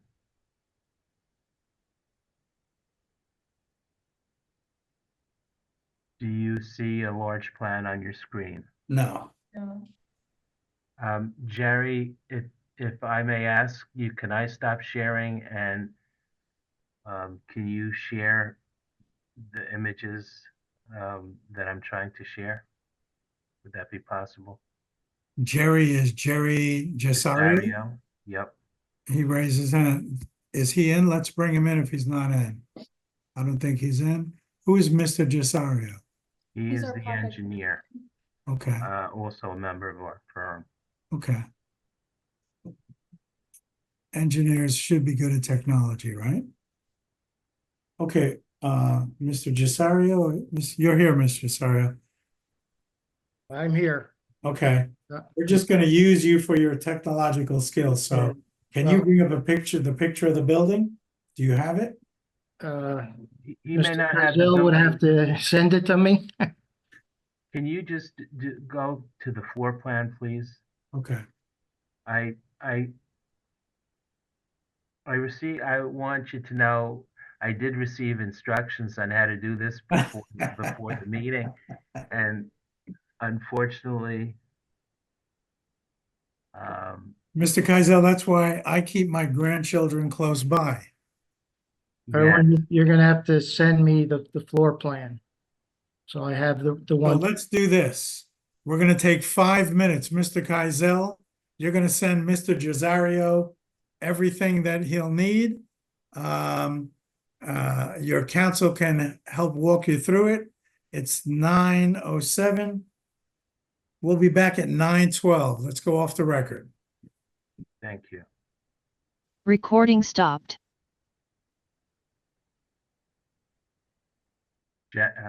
Dude, Erwin, can you hear me?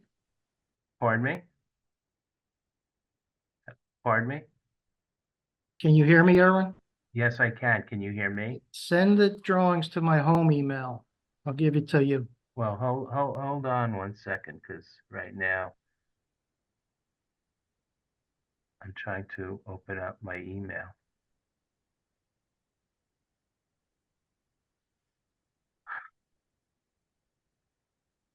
I don't even know how to do that. I just sent you an email with my email address. Otherwise, I have to log into work. So I could maybe try to, Rebecca, do you have the floor plans? yeah, just give me 1 second.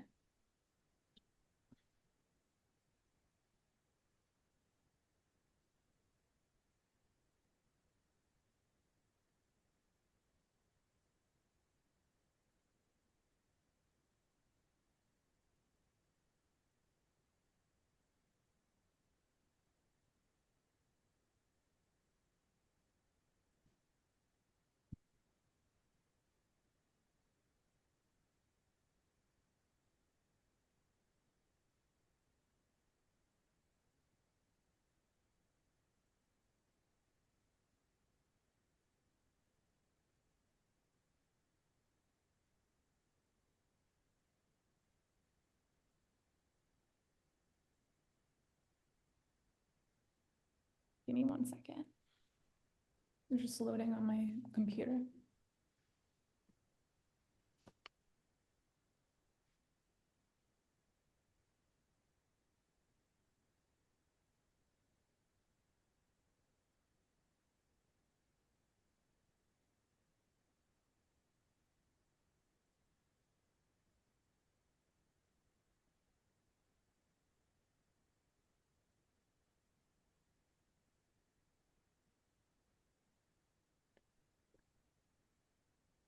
All right, let's see.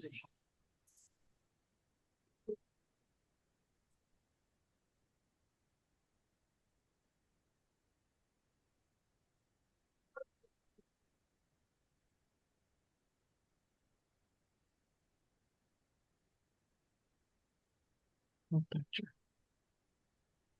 Jerry, I just sent you an email with the photograph. Okay.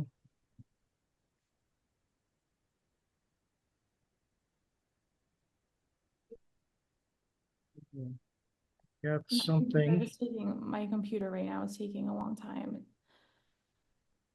I got one, but nothing attached to it.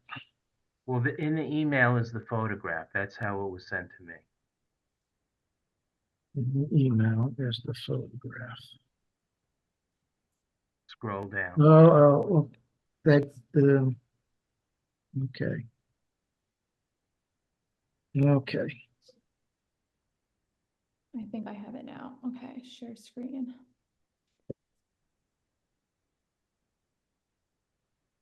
Okay. That's all right. I'll just save it to my here. Okay. And just send me the floor plans next. There we go.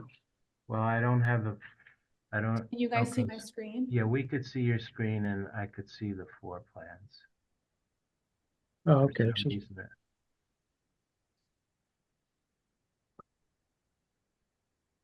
Okay, so Rebecca, you're going to share? I will do my best. Okay. Hello. No, I'm having trouble displaying them seeing what I'm seeing on my screen. But Jerry, the lawyer is putting up the images, even though I see it on my computer. I don't know why it's not. I had help on this before, but I think we're good. Okay.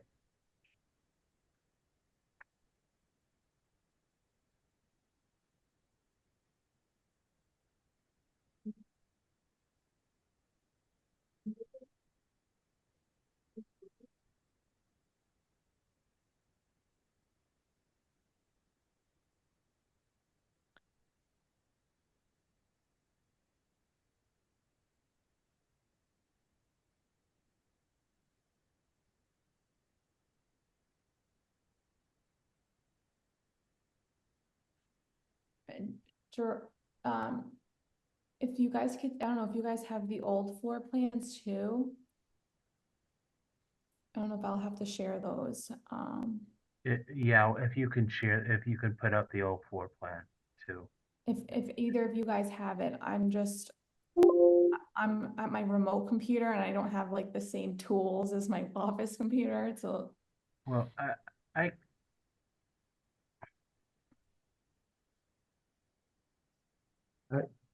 I might have the old ones. if you could just flip that, if you could email those to me and then I'll be able to pull it up that way.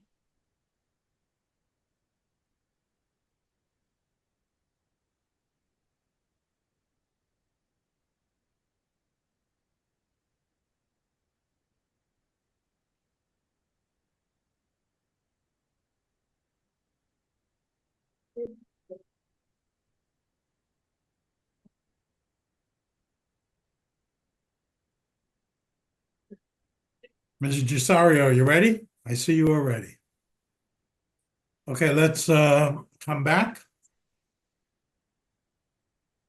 So can everyone see the screen? Yeah, hold on.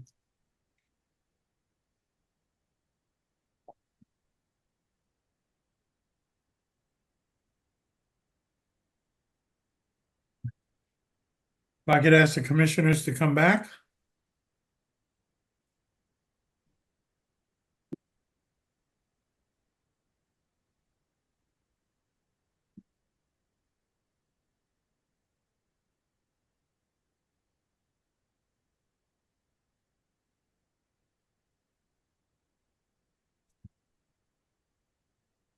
Commissioner Torres, Commissioner Comesañas, Commissioner Jones.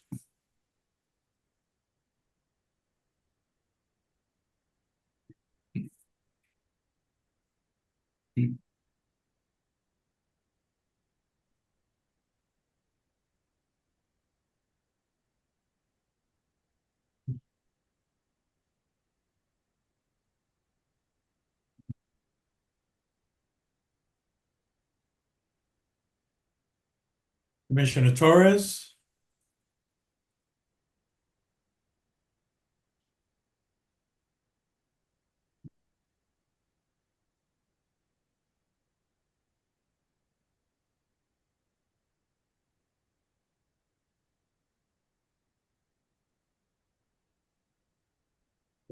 Commissioner Torres.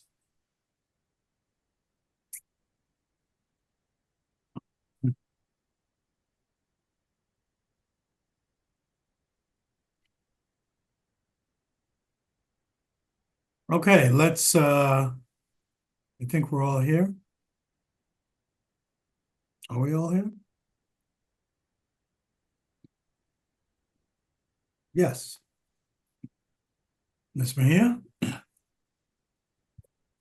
Recording in progress. Council.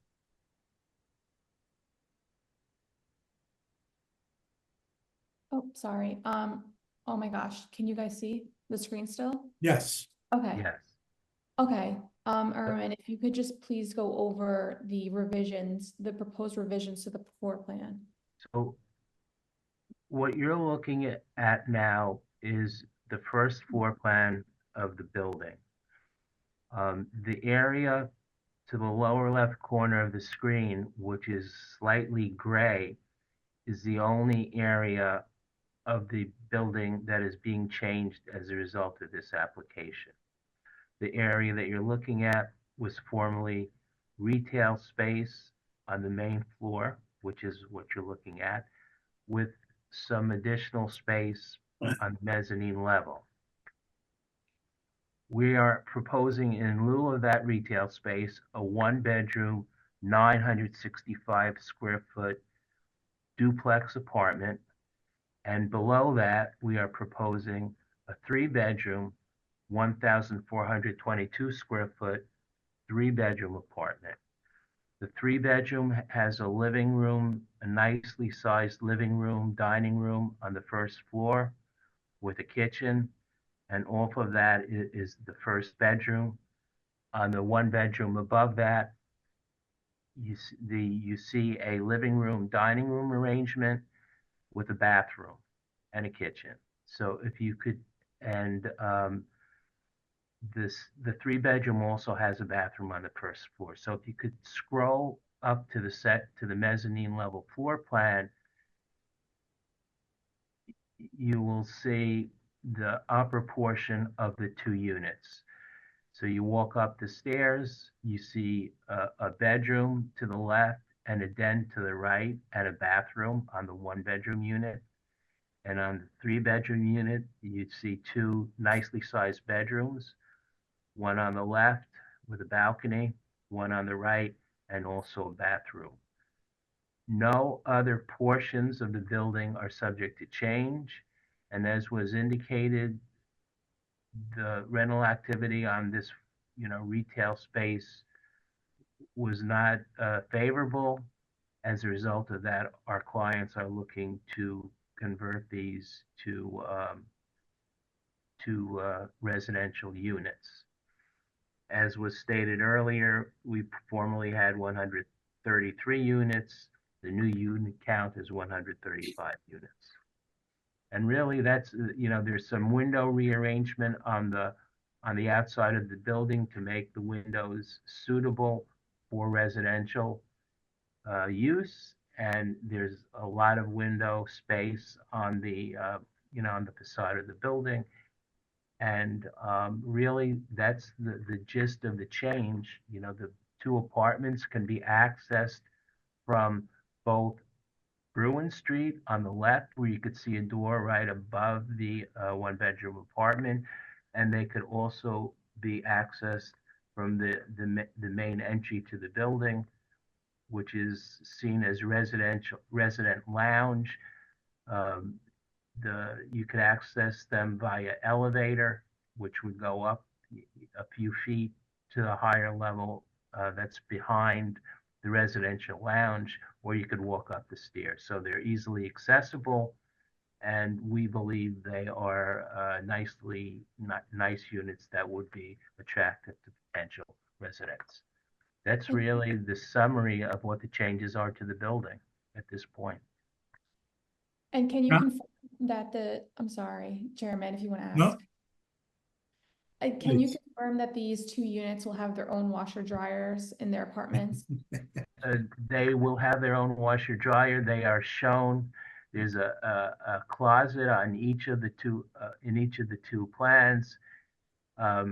In the one bedroom, you've enlarged it. Thank you. So there's a circle, and then there's the washer dryer.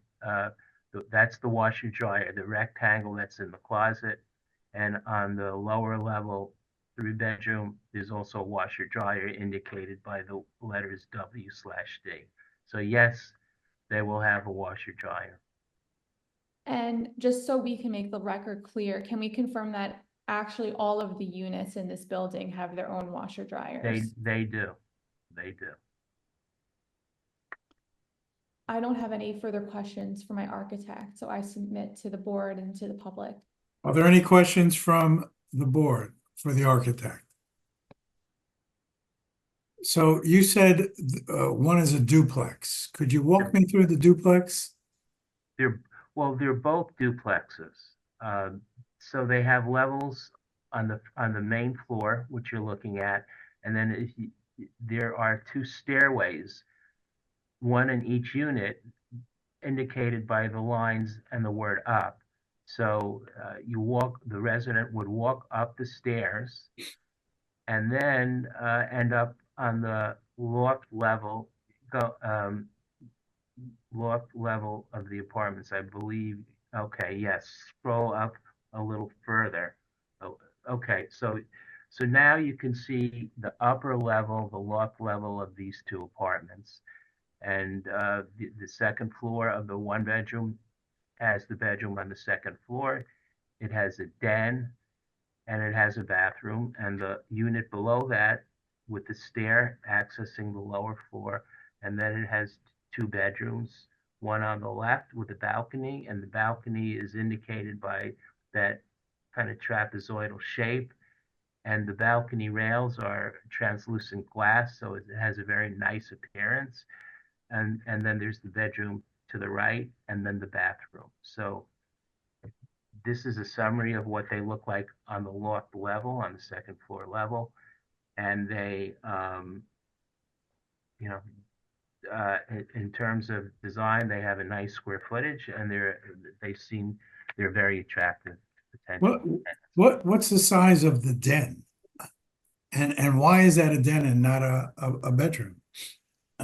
Well, we don't put bedrooms on the inside of the building. That particular room does not have a window, so we call it a den. Okay. And it's approximately 10 feet by 12 feet. Are there amenities in the building? There are. Besides the washer and dryer in every unit. There are.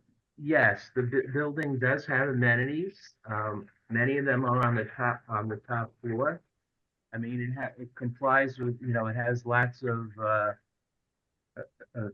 complies with all the environmental requirements. So if we're looking at the top floor plan, you could see the fitness center, that's 795 square feet. And then to the left of the center, the fitness center is a work share room. Then the roof lobby, so you exit the elevators, there's a roof lobby that goes out onto the outdoor terrace. It has a fire pit. It has a grill area. It will have a furniture arrangement. It will have tree planters. It'll have a glass rail around all sides of the building. Going back into the building, it has a spa with numerous amenities within the spa, including a hot tub, a steam sauna, and a dry sauna. It also has a restroom. And there are two other restrooms on the same floor, both barrier-free size and not.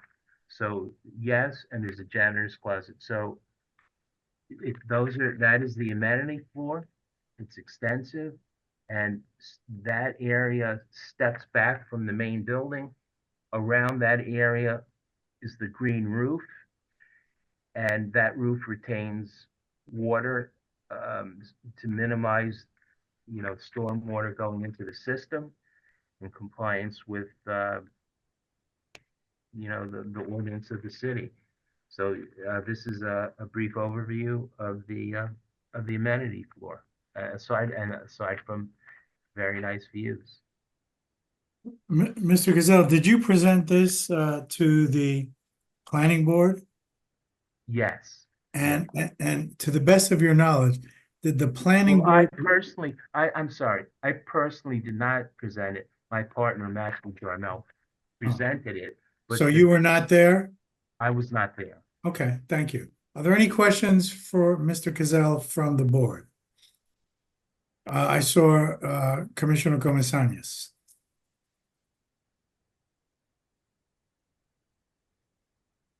Commissioner Comesañas?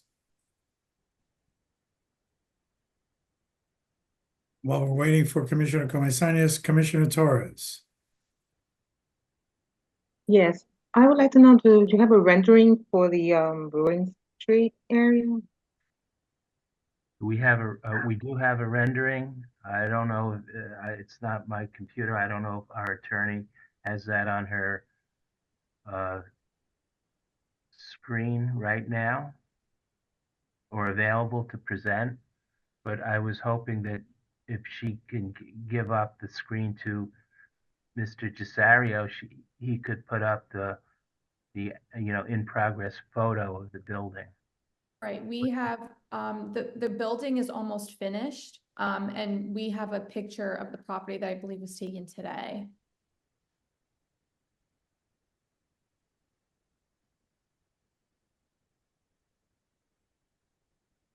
So this is. It's not that 3-story building, is it? No. No, it's the 12-story. It's the 12-story building, and as you can see, it is a combination of different materials. It has vertical siding. It also has cement panels. It's got lots of windows. It has balconies on all sides of the buildings. The balconies are protected by translucent glass guardrails. It's going to give the building a very attractive effect from the exterior, and also will be very attractive to the tenants who occupy the spaces. Is this the Bruin side, the Bruin Street side? Where is the additional units will be? Give me a moment, please. Okay.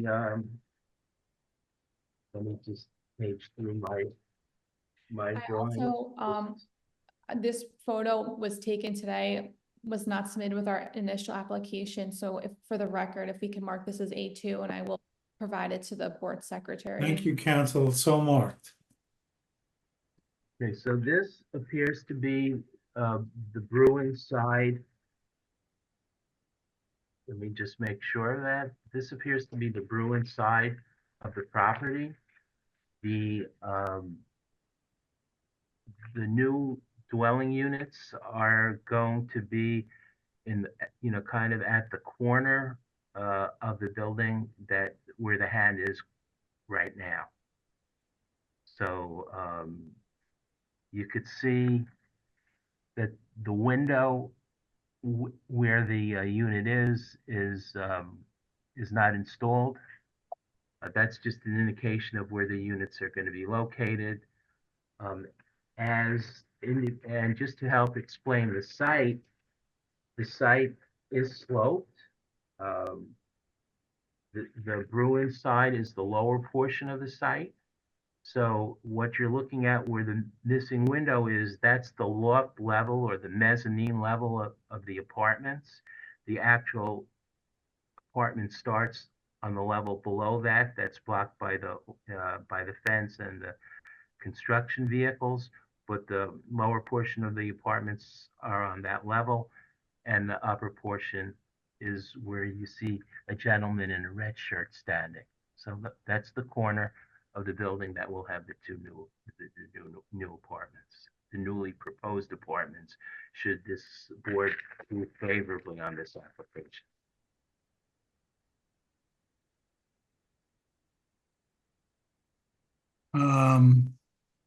Commissioner Cobian. Good evening. What's the size of the retail space again?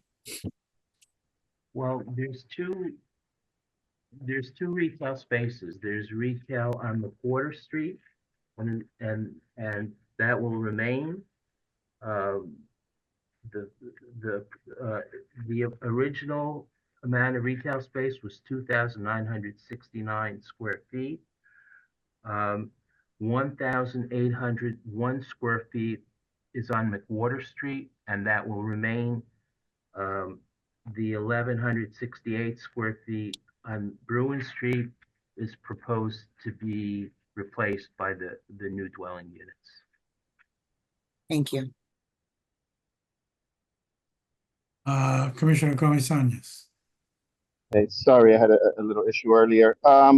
Chairman, this is, I guess, a question for, I don't know if it's for Nana, but normally if this building already was completed and had a CO, they'd have to go for a change of usage from store to residential.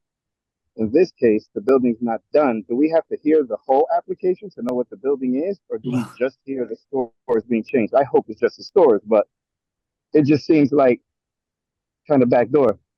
Yeah, that was exactly my question that I raised in the beginning. I think it's I called it an academic question. I think it's if someone, for example, the building's already mid construction, somebody appeals the decision, they got to stop working on the building. Yeah, there's a lot of concerns. If I may. Counsel. The applicant works with a realtor and tried to rent the retail that was approved on Bruin. And same thing with McWhorter. It took him a long time. He eventually received a tenant for McWhorter Street, but he is not having any luck whatsoever finding a tenant for the Bruin Street. I just think that with the market right now, it's just not there for a retail in this area. And that for the viability of this building, rather than having a vacant retail unit there on Bruin, fill it with some residential units. I will also note that there are already residential units on the ground floor of this building. It's not purely retail on the ground floor. So incorporating these two more units, there's already units down there. If that makes a difference or moves the mark with any members. That's not the question. I think the question is more procedural. I mean, he could rent them out if he wants to rent them for $400 a month, right? But that's not what he wants. So that's not what our decision is being made of. We can only vote on these units, or do we have to vote on the whole project? The whole project was already approved by the planning board. Yeah, but this ain't the planning board. Right. So again, that's the question I raised at the beginning. I Chairman, think I'm not saying I'm for or against. It's just procedural. Oh, I understand. No, I understand. That's a valid procedural question. I think, look, council, thanks for letting us know that there are other residential units on the first floor and some of our areas, that's not permitted, and that would require a variance. So I'm assuming, and I'd ask Mr. Hazel to correct me if I'm wrong, that that is not the case here. But Commissioner Comesañas raises a great question. I think, Mr. Plata, that I guess my concern would be one of my, well, besides that procedural question, to delve into that, counsel, did you present this at the planning board? I did not. I'm not sure if my colleague Jennifer Perez did. Yeah, Or so here's the thing. One immediate concern I have, besides the whole procedural issue that I raise and Commissioner Comesañas raises, I'd want to make sure that the planning board did not condition its approval, or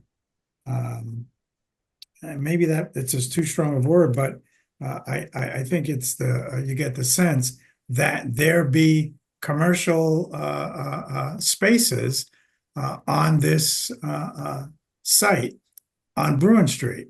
If they did, I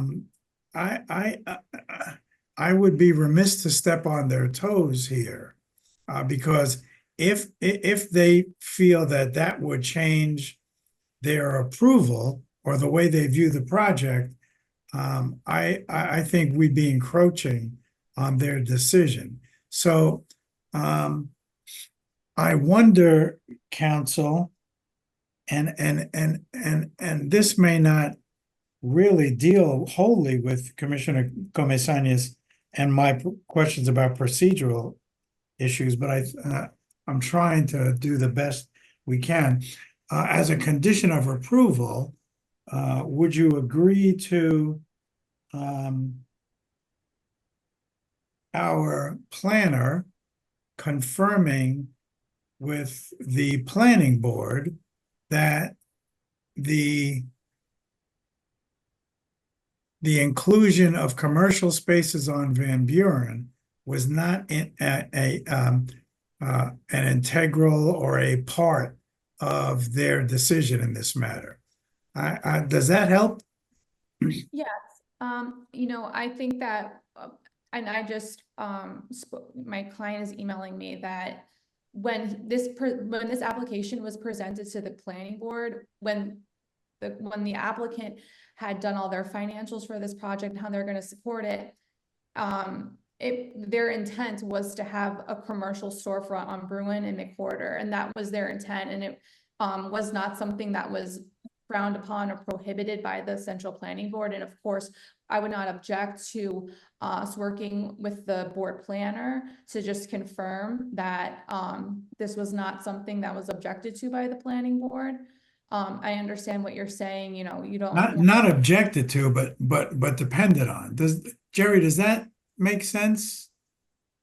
Yes, definitely does, because there was a condition put on this that might have said that the commercial space be limited to only a certain type of commercial uses. So I am looking at the resolution, and there is no condition of that nature there, but it's something that I will check as well with the board secretary. May I say something? Who's speaking? Erwin Keisel, the architect. Mr. Keisel? So there wouldn't have been a condition for commercial because the plans were submitted with the two commercial uses, one on each street. So it wouldn't, that was what was submitted. That was part of the application. Exactly. So the concern, Mr. Keisel, is if that was a significant, or if that came into the decision of the planning board, that there be those commercial spaces, taking it away would change their consideration, that would be something that we're concerned about. Understand? I understand, and I would argue that only lawyers are allowed to argue here, Mr. Okay, We could talk about the architectural stuff. Commissioner Comesañas. Chair, would the alternative be that we have to get all the details on the building on record? Number of units, unit sizes, amenities, and whether or not the board is okay with that, does this become just a zoning board application?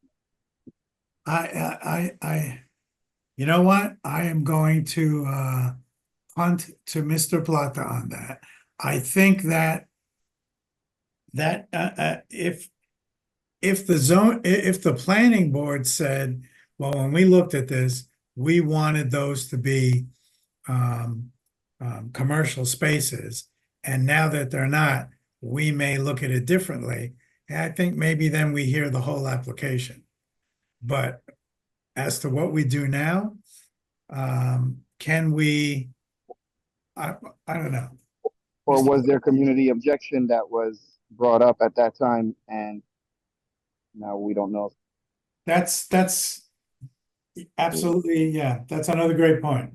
It opens up a can of worms if someone wants to appeal later based on the fact that the zoning board didn't ask questions on the whole building or didn't get all the building information. Yeah. Just, we did send out our 200-foot notices published in the paper to all 200-foot property owners to notify them that this change was to replace. Our notices explicitly state that this change was to replace by the square foot the approved. It was, I guess, 16. Oh, I have the number right here. You have 1,168 square foot retail space on Bruin Street with a 1-bedroom and a 3-bedroom unit. That's helpful. Thank you, counsel. That's helpful. And just the application that's before this board tonight, respectfully, has to do with this replacing the existing retail. Yeah, well, we're not, I don't know that we agree with that, counsel.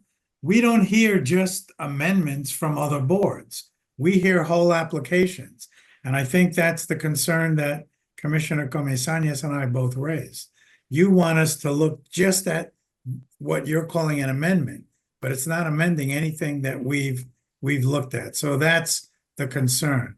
Commissioner Monfort. Mr. Chair, is it my understanding that this project is already up and being built? Yes. So why is it here? Well, because they're changing they got an approval from the planning board. And the planning board approval, the planning board can't approve D variances. And now they're requesting a D variance by the inclusion of 2 additional residential units, which create a density variance. So that's why they're here. Only our board can approve D variances. Mr. Plata. Yeah, looking at this step by step procedurally, I mean, the project was approved by the planning board, as presented with the commercial space. They're trying, now that they're adding 2 additional residential units, obviously that raises the density issue, which creates, doesn't meet all the conditions for the D3 and generates the D3 variance because now it doesn't meet all the conditional uses. I don't think it should be thought of as an amendment per se, because the project is approved. So, I mean, if the zoning board doesn't approve the 2 additional residents, because they say, oh, it doesn't, the deviation from the conditions is such that it shouldn't be approved and those should remain commercial units, the project will stay as is. So I think you just have to look at it that way. It's not necessarily an amendment.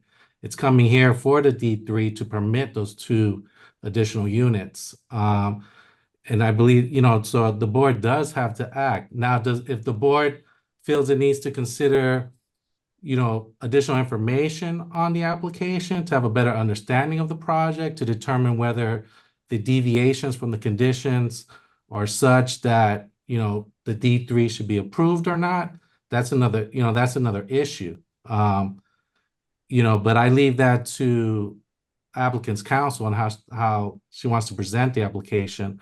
But obviously that does not, that doesn't mean that the board cannot ask those questions in order to satisfy itself that's in a position to make the determination whether or not a D3 variance is appropriate here.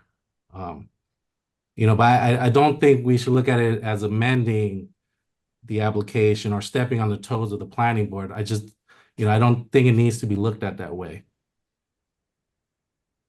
Council, why don't you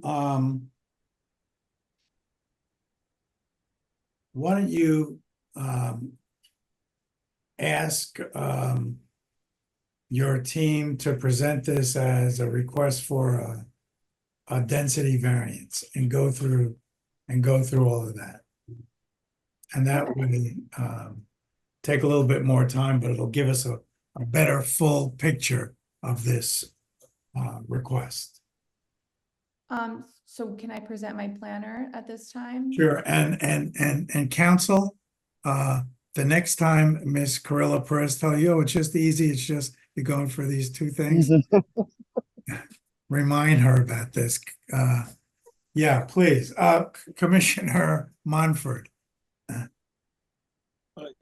Yes, Mr. Chair. Before we go forward in hearing this and get to a point where all of a sudden there's an adjournment, I want to be clear on what we're doing here, because this project has already been approved. We're not changing any of the above apartments. We're just giving them approval to make the modification from the commercial retail to apartments. Or not.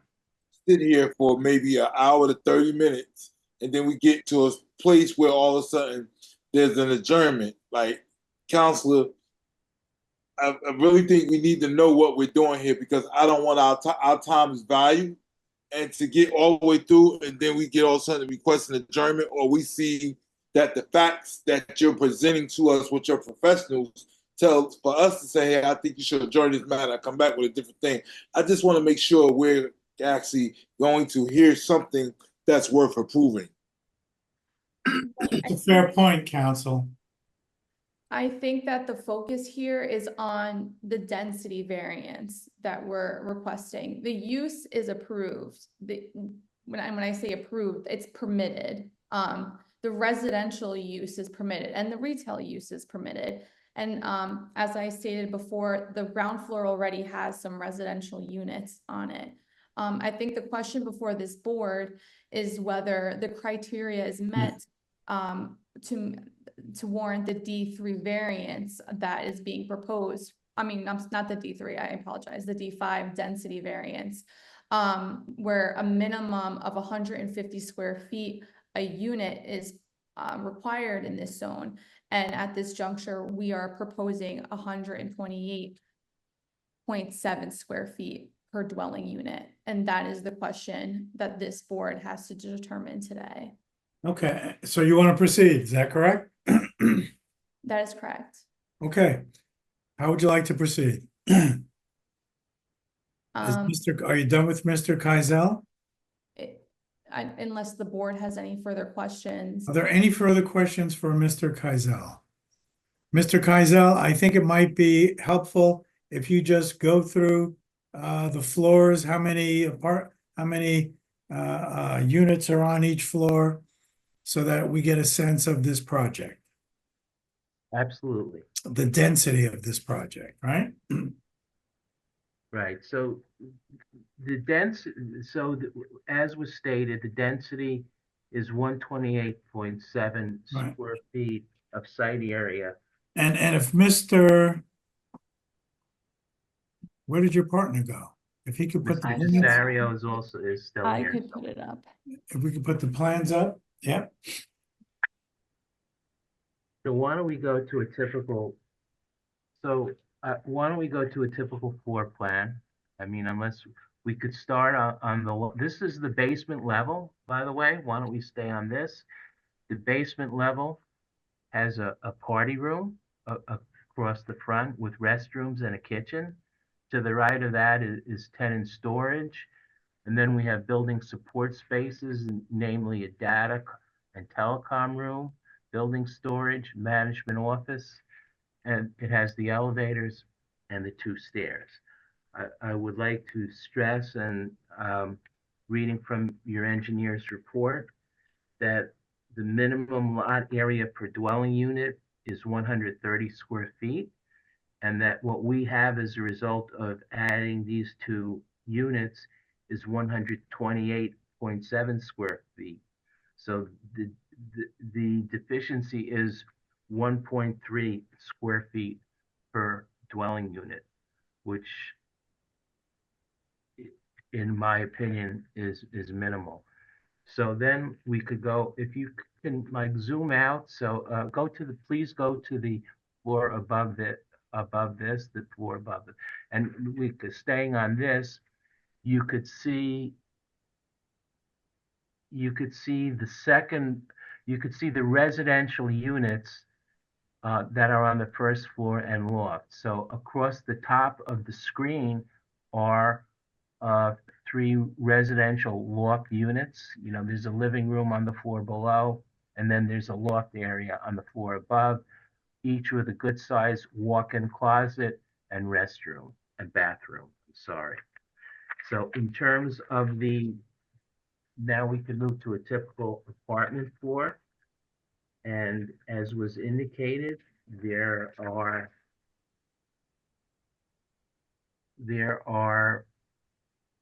floors are typical. There are 50 studio apartments in this project. There are 3 studio lofts, 61 bedrooms, 20 one-bedroom with den/office. And then we talked about previously the newly proposed dwelling units, 1-bedroom duplex and a 3-bedroom duplex. That brings the total of the apartments to 135. The total square footage of the building is 130,672 square feet. And then I could give you the typical floor plate of the apartment.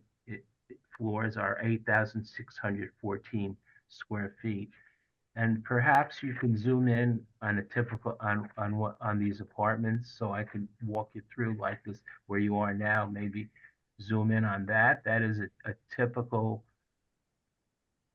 1-bedroom apartment.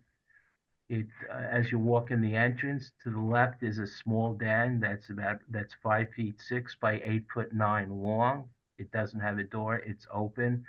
To the right is a powder room and a coat closet.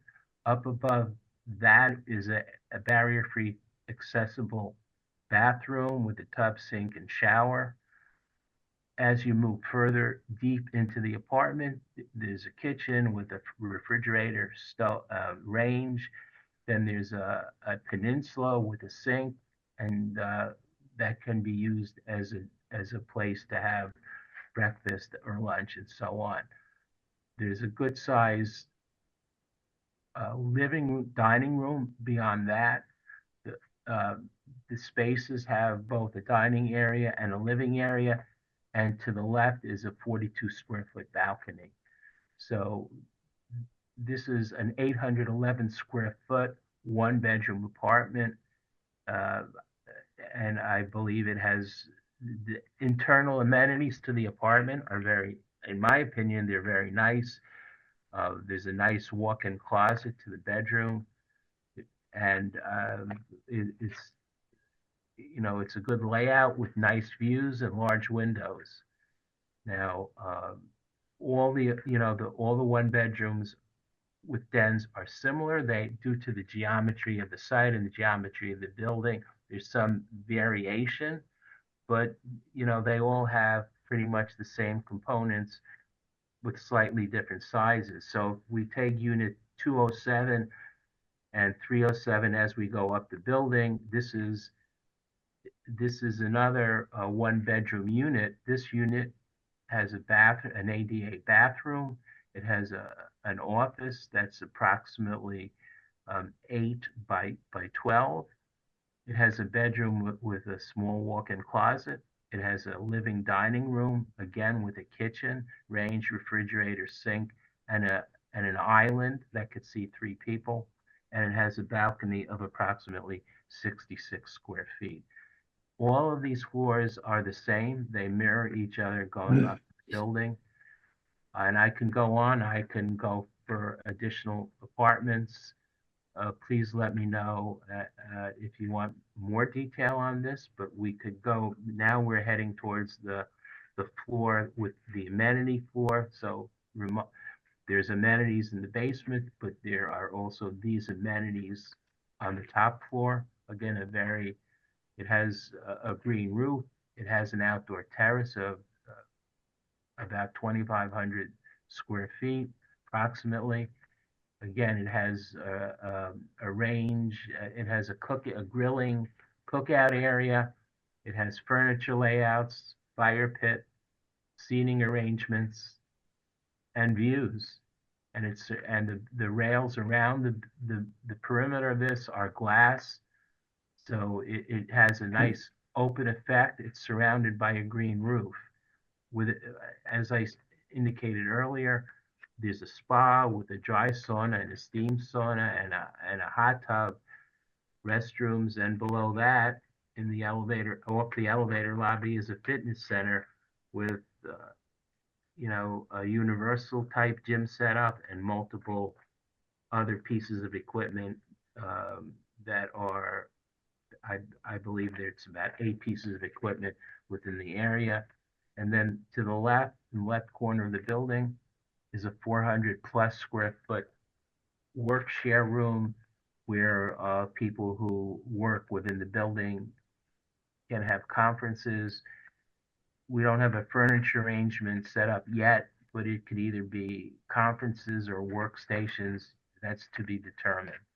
So this is the amenity floor. And there's a lot to be said for the green roof that surrounds this. There's also above this, there's a roof on top of this area, and that roof is also a green roof. So we have a lot going on to make this building attractive to prospective tenants. Now, if we could slide further up, we will come to the building elevations. It should be on this set of drawings, and please keep on going. And if you could zoom out so we could see the entire building. A little more.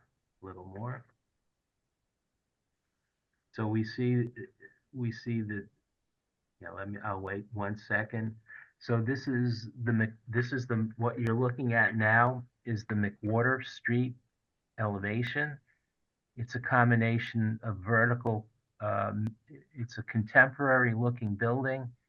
It's a combination of glass windows, glass railings, vertical siding, and cement panels that are solid. So you could see at this elevation, there's multiple balconies on the front, and then on the right side of the building, you could see the certain balconies that are in the opposite elevation. Also, if you go down to the main floor, you could see the retail facade you could see the retail facade of the building. So on Bruin Street, which is what we're looking at now, the top of the building has a clock to decorate the top of the building and give the building a cap. And also on this side of the building, we have a series of balconies, again, glass protected balconies, lots of sliding doors, lots of glass. And then as you go down, you could see the squiggly red line around the bottom right-hand side of the building. That is the reason we're here. That used to be the retail, and it is now proposed, it will be the retail if this is not accepted by the board, but we hope you will look favorably on this application to change the retail to residential use. Again, lots of glass and we believe attractive units. Thank you. Again, Council, any further questions for the architect? I have no further questions. Questions from the board for the architect? Did you say there are other ground floor apartments? Can you show us ground floor apartments that would be Yes. similar to that one on the So Rebecca, facade? if you could scroll back to where we were to the first floor. Yeah. This is the first floor. So the first, and can you move the plan to the left of the screen, please? Like this So- way? Yes, perfect. So what we are now looking at is the main floor of the building. You could see the resident lounge below, that's space 103. But as you go up past the elevators, what we have here are three other loft apartments. So these are, again, in my opinion, very nice units. We'll start with the one on the left. You walk in, you have a closet to the right, a bathroom to the left. It has a den that's approximately 8 by 8. On the opposite side of that is a kitchen. Then you walk past that dotted line that you see, and that is a 2-story space. So you have like a volume ceiling. It's approximately 17 feet high. It's a wall, pretty much a wall of glass interrupted, Got it. just by the column. And the two other units, while a little smaller, the one unit is 20 feet, 19 feet, 11 and a half. The others are 17, 4 and a half, but the concept is the same. You have a 1-story space, and then you walk further into the unit, and then you have a 2-story space. Above that 2-story space is the loft, and again, it has nice views and open to the floor below. Thank you. Any further questions from the board for the architect? Further questions from the board for the architect? So the entry to these two proposed units will be in the interior of the building down that hall. Correct. Right.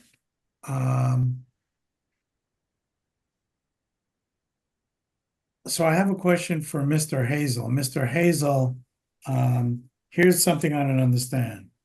The conditional use standard requires a minimum of 150 square feet per dwelling unit. The proposed development as previously approved provides less than that, 130.5 square feet, which is less than what is required. Is that correct? Yes, and the reason for that is when it was originally approved, it was under the old zoning. Okay. Where the MX3 did permit up to 130 square feet per dwelling unit. Wow. Okay, this is and now if this was being proposed now, this whole application would be before this board. Correct. Well, at this density that it is now, yes, it would be. Even Because at now under the even at the 130 feet, it would be. correct. All right. Could we make this any more difficult? Council, I have no further questions for my architect. okay?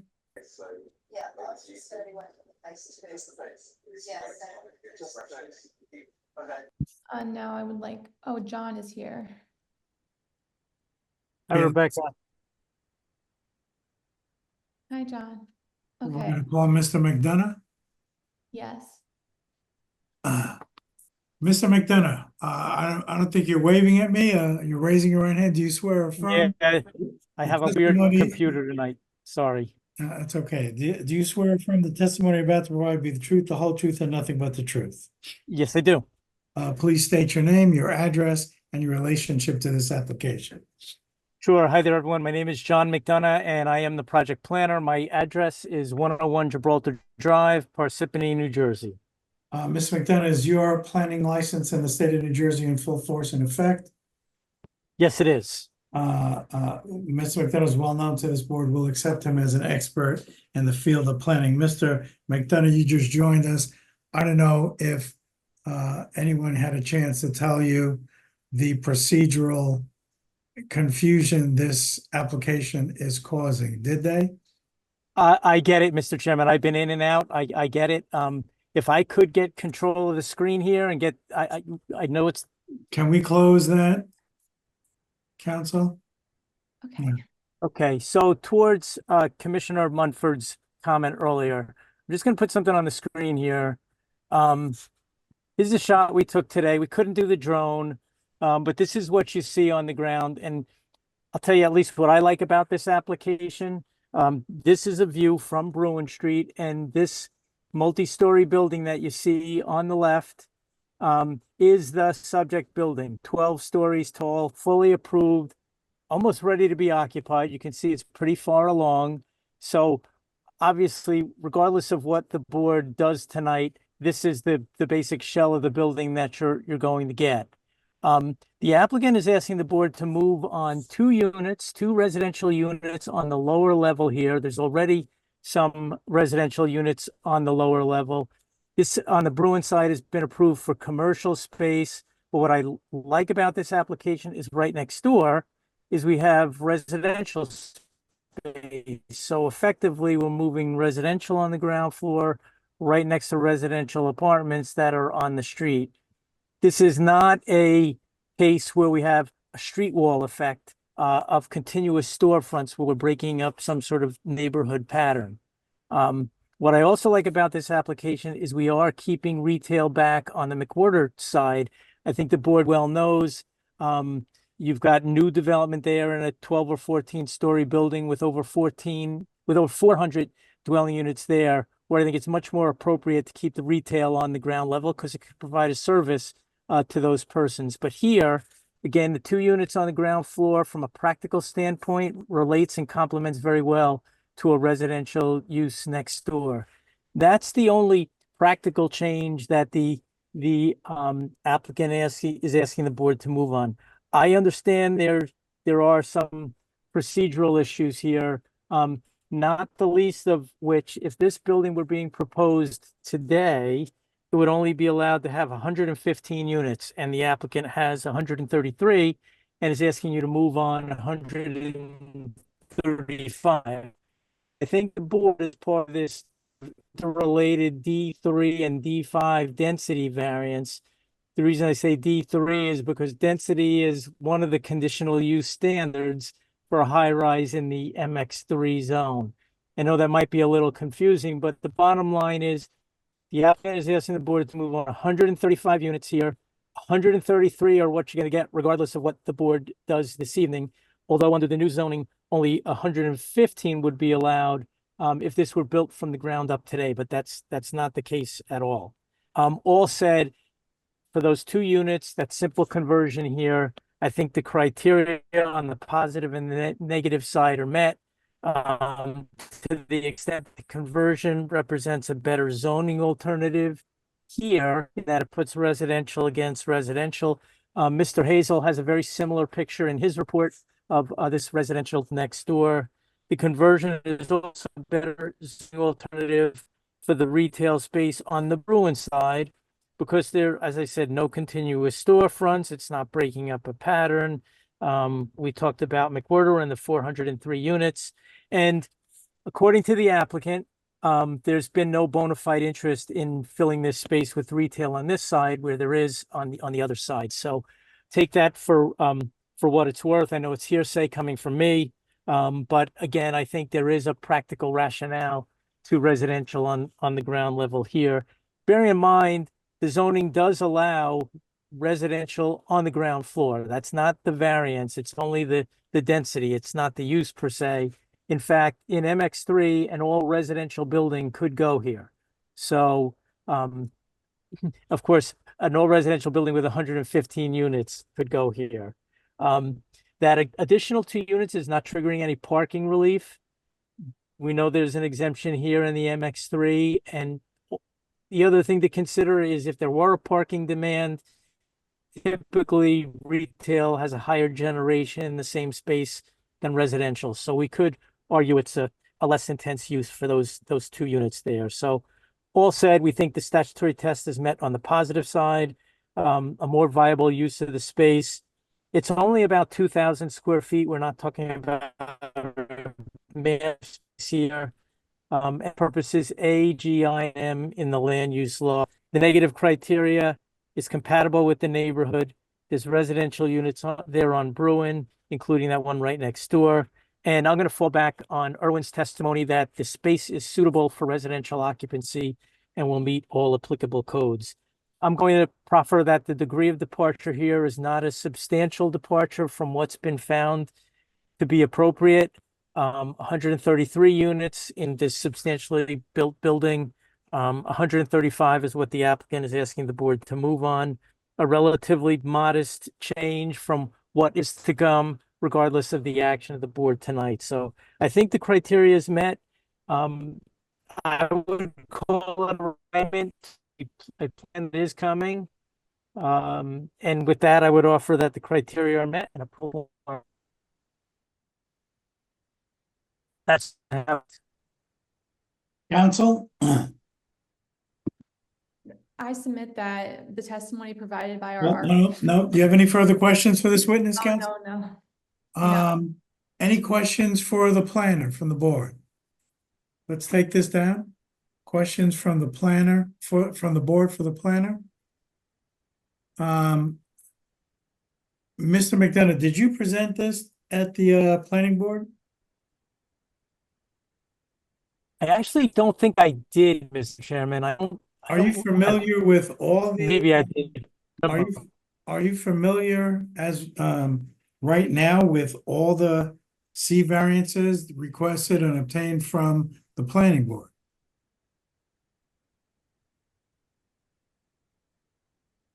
Am I frozen or is Mr. McDonough? Mr. McDonough's having some communication issues. I can hear you, Mr. Chairman. I'm only freezing my video because I'd increased my bandwidth, my audio. Okay. Can you hear me better now? Off and on. Why don't you turn your video off? My question was, are you familiar with the C variances granted by the planning board? I'm not, Mr. Chairman, and I can turn on my screen. I'm just afraid if I do. No, it's fine. Not that we don't like to look at you, Ms. McDonough. Counsel, are you familiar with the C variances granted by the planning board? Yes. Can you enumerate them for us, please? Yes. The planning board application, when it was presented in the planning board in 2021, the applicant received 2 C variances from the planning board, and they are as follows. Excessive front yard impervious coverage on Bruin Street and excessive front yard impervious coverage on McWhorter Street. So those are the only variances associated with this project? That is correct. Okay. Are there any questions from the board for any of the witnesses? Are there any members of the public who have questions for any of the witnesses? Mr. Coulter, you're muted.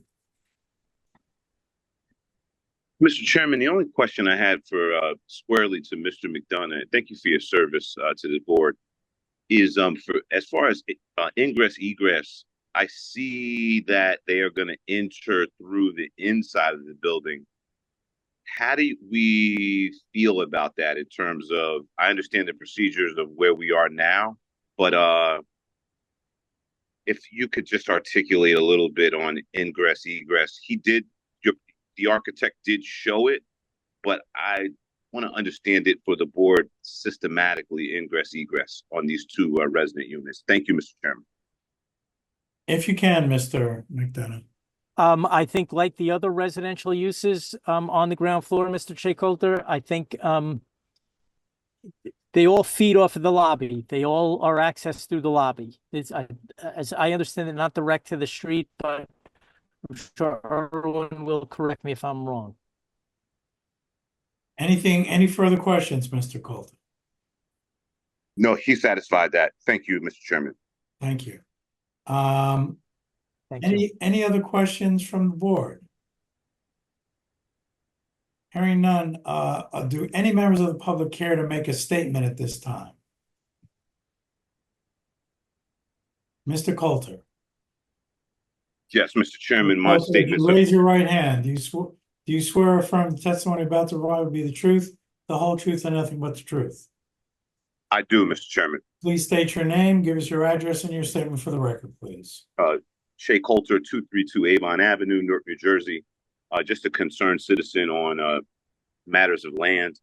I was looking through my steps of procedure, and this is a unorthodox way of getting a deal done, and I understand the needs of Counselor Rebecca's client. I'm not against the residential units being added. My concern is more so the safety of ingress, egress in the nature of and the scope of fire safety. And that's really what I want to impart on our board, that when we take something from that was deemed residential, commercial, and we decide to upscale it into a phase of residential, that we are including all potential matters of safety, ingress, egress. And then in the backdrop of it, I know that Councilman Silva, who's in the East Ward, I know this is a tentacle away from this board, but I know that he does want to build an infrastructure of retail establishments with the Ironbound Local Commerce, Ironbound District Board, and the Ironbound District. So there are businesses that would want to lease out that retail space. And I just want to share that with the counselor, that if this board chooses not to grant this particular variance, this could still be an amazing property. And I would encourage you to engage the Ironbound board. We could find some quality businesses that would create jobs and encourage competition. Thank you, Mr. Chairman, and your colleagues. Thank you. Thank you. And in conclusion, everything that Mr. Gerald Hazel feels would be in the ways and means for this project to be safe, I support your board's vote. Thank you. Thank you. Council. Thank you. Thank you everyone for your attention to this matter tonight. I know it's getting late, but I just want to highlight that the applicant here, he hired a broker and made a bona fide attempt to rent out the retail space, and that the failure of the retail space getting rented is why we appeared before this board tonight asking for this relief. And this relief, of course, triggers this conditional use variance because the density is not what is permitted in this zone. But I submit that based on the size of these units and the tenant amenities that's provided in this building, that the criteria is met to grant this variance relief, and that this is a project that this board can grant, and I submit. Thank you. We're now in discussion. May I have discussion from the board? Commissioner Riviero. Thank you for the community for coming out. Simple words from Mr. Colt. Make it simple as it sounds. I always felt that the business should rely on Lafayette and Ferry Street, around that area there. There are some businesses around that very street, right in front of it. That very building used to be a paint. Basically, they used to produce paint over there. At the corner, there's a restaurant, but I always felt that those streets should be residential. For that matter, it really should be.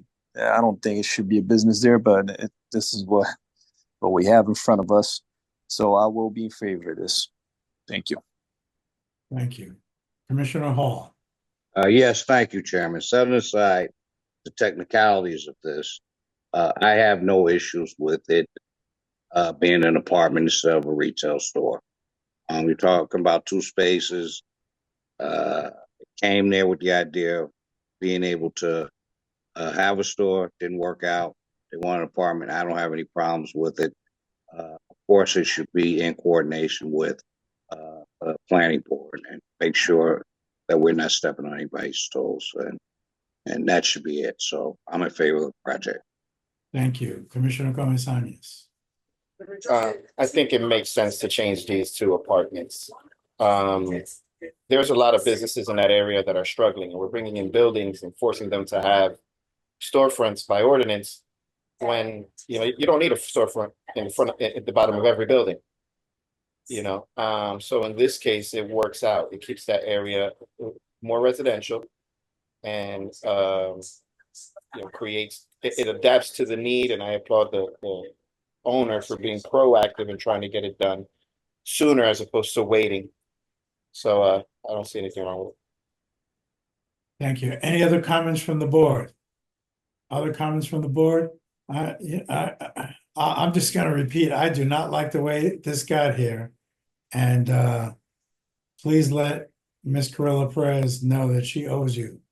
This was not just the amendment that she said it was going to be. It's a nice project. If it had come here now, it would not wind up looking like it. My guess is it would not wind up looking like it may look, but it looks like a nice project. Commissioner Monfort. Just want to go on the record. Me and the chairman had a conversation about this, and this came to us sooner than we thought it was. When the zoning law changed, we said there were things that will end up at planning that will end up coming back to us because changes would be made. And it's always, what do you do? It's pretty much 90% complete. You're not gonna, it's gonna happen whether we give it a D variance or not, something's gonna go there. But I never wanna force a developer to put a retail there that's going to fail. Then we would just have residents living somewhere with a failed retail. So hopefully we don't have these kind of applications get to us after the fact, but I will support the application to make it resident going. Yeah. And of course, we're not doing that because you couldn't rent it, because that's not really something that we care about. This is residential in nature. If there's no further comments, we have a motion. Motion to approve ZBA 24-20, 59-65 McCorder Street and 50-56 Bruin Street. Did we have any conditions? Yeah, yes, with the condition mentioned. Second. We have a motion, Comesañas, second, Riviero. Call the roll, please. Member Comesañas. Yes. Member Jones. Yes. Member Riviero.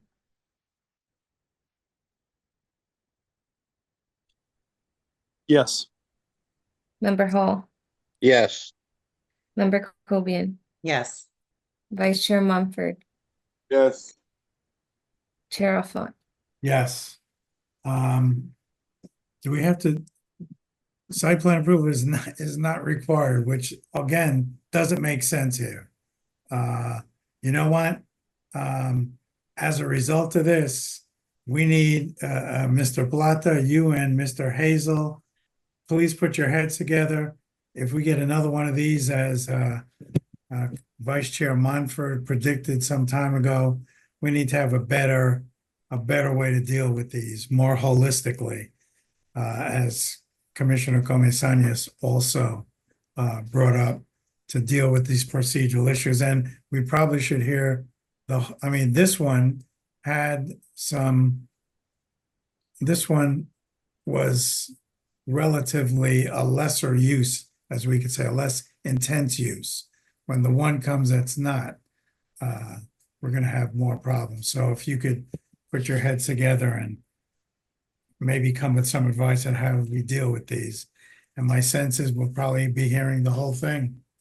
But I don't know. That's for you guys to figure out. You guys get the big bucks. Council, congratulations, and don't forget to make your colleague buy you a big dinner. Because I know she told you, oh, this is nothing, it's just an amendment. I know she said that.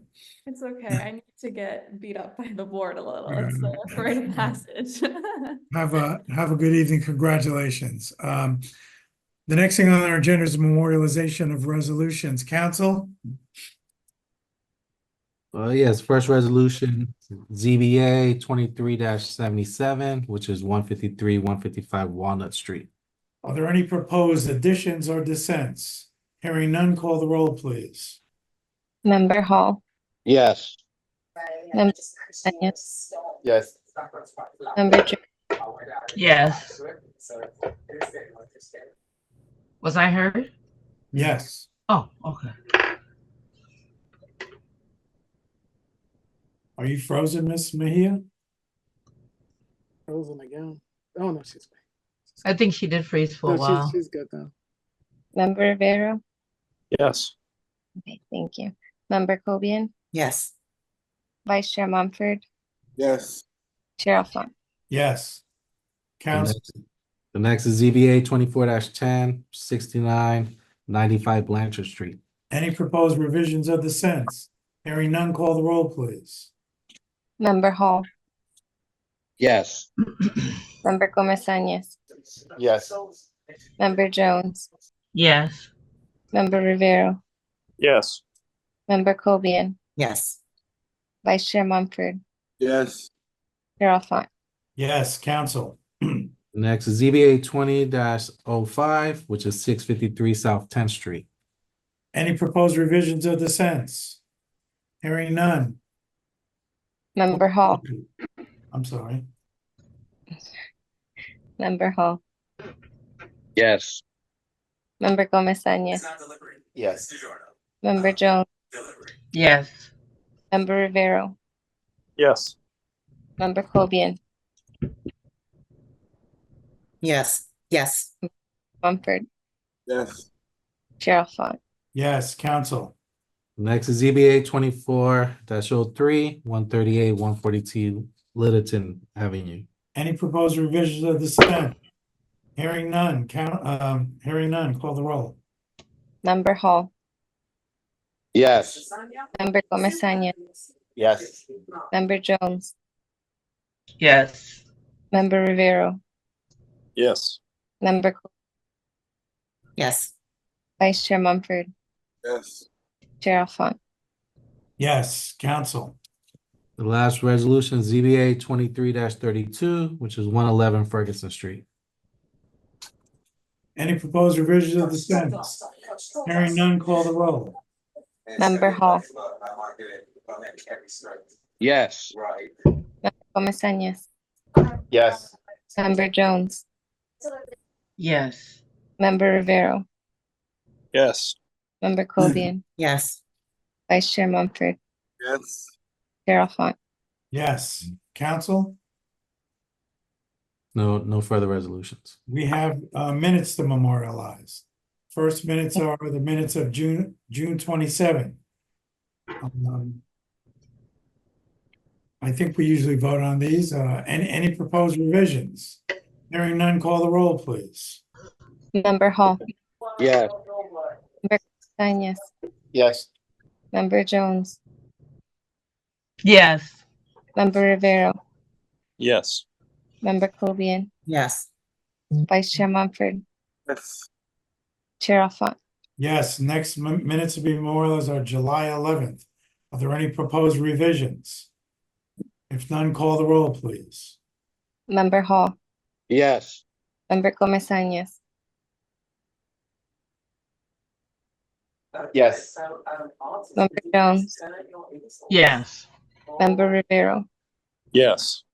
Member Cobian? Yes. Vice Chair Mumford? Yes. Chair Alfant. Yes. Council, any matters for which we have to convene into executive session? No. I want to call to everyone's attention, if you haven't noticed. Commissioner Comesañas used an all method to fix his audio. Remember how we used to bang on the TV when it didn't work? He dropped the computer and now the sound is fantastic. So the GoFundMe page, we're gonna send everybody's money back. When is our next meeting? August 29th. August 29th. Ms. Juma, you always have the last word, so instead of me trying to sneak off. This time is just good night, everyone. Okay. No Two special. cases, only 2 cases, 1029. Wow. Good night. Good night. Good night. Good night, everyone. Motion to adjourn. All in favor, say aye. Aye. Good night.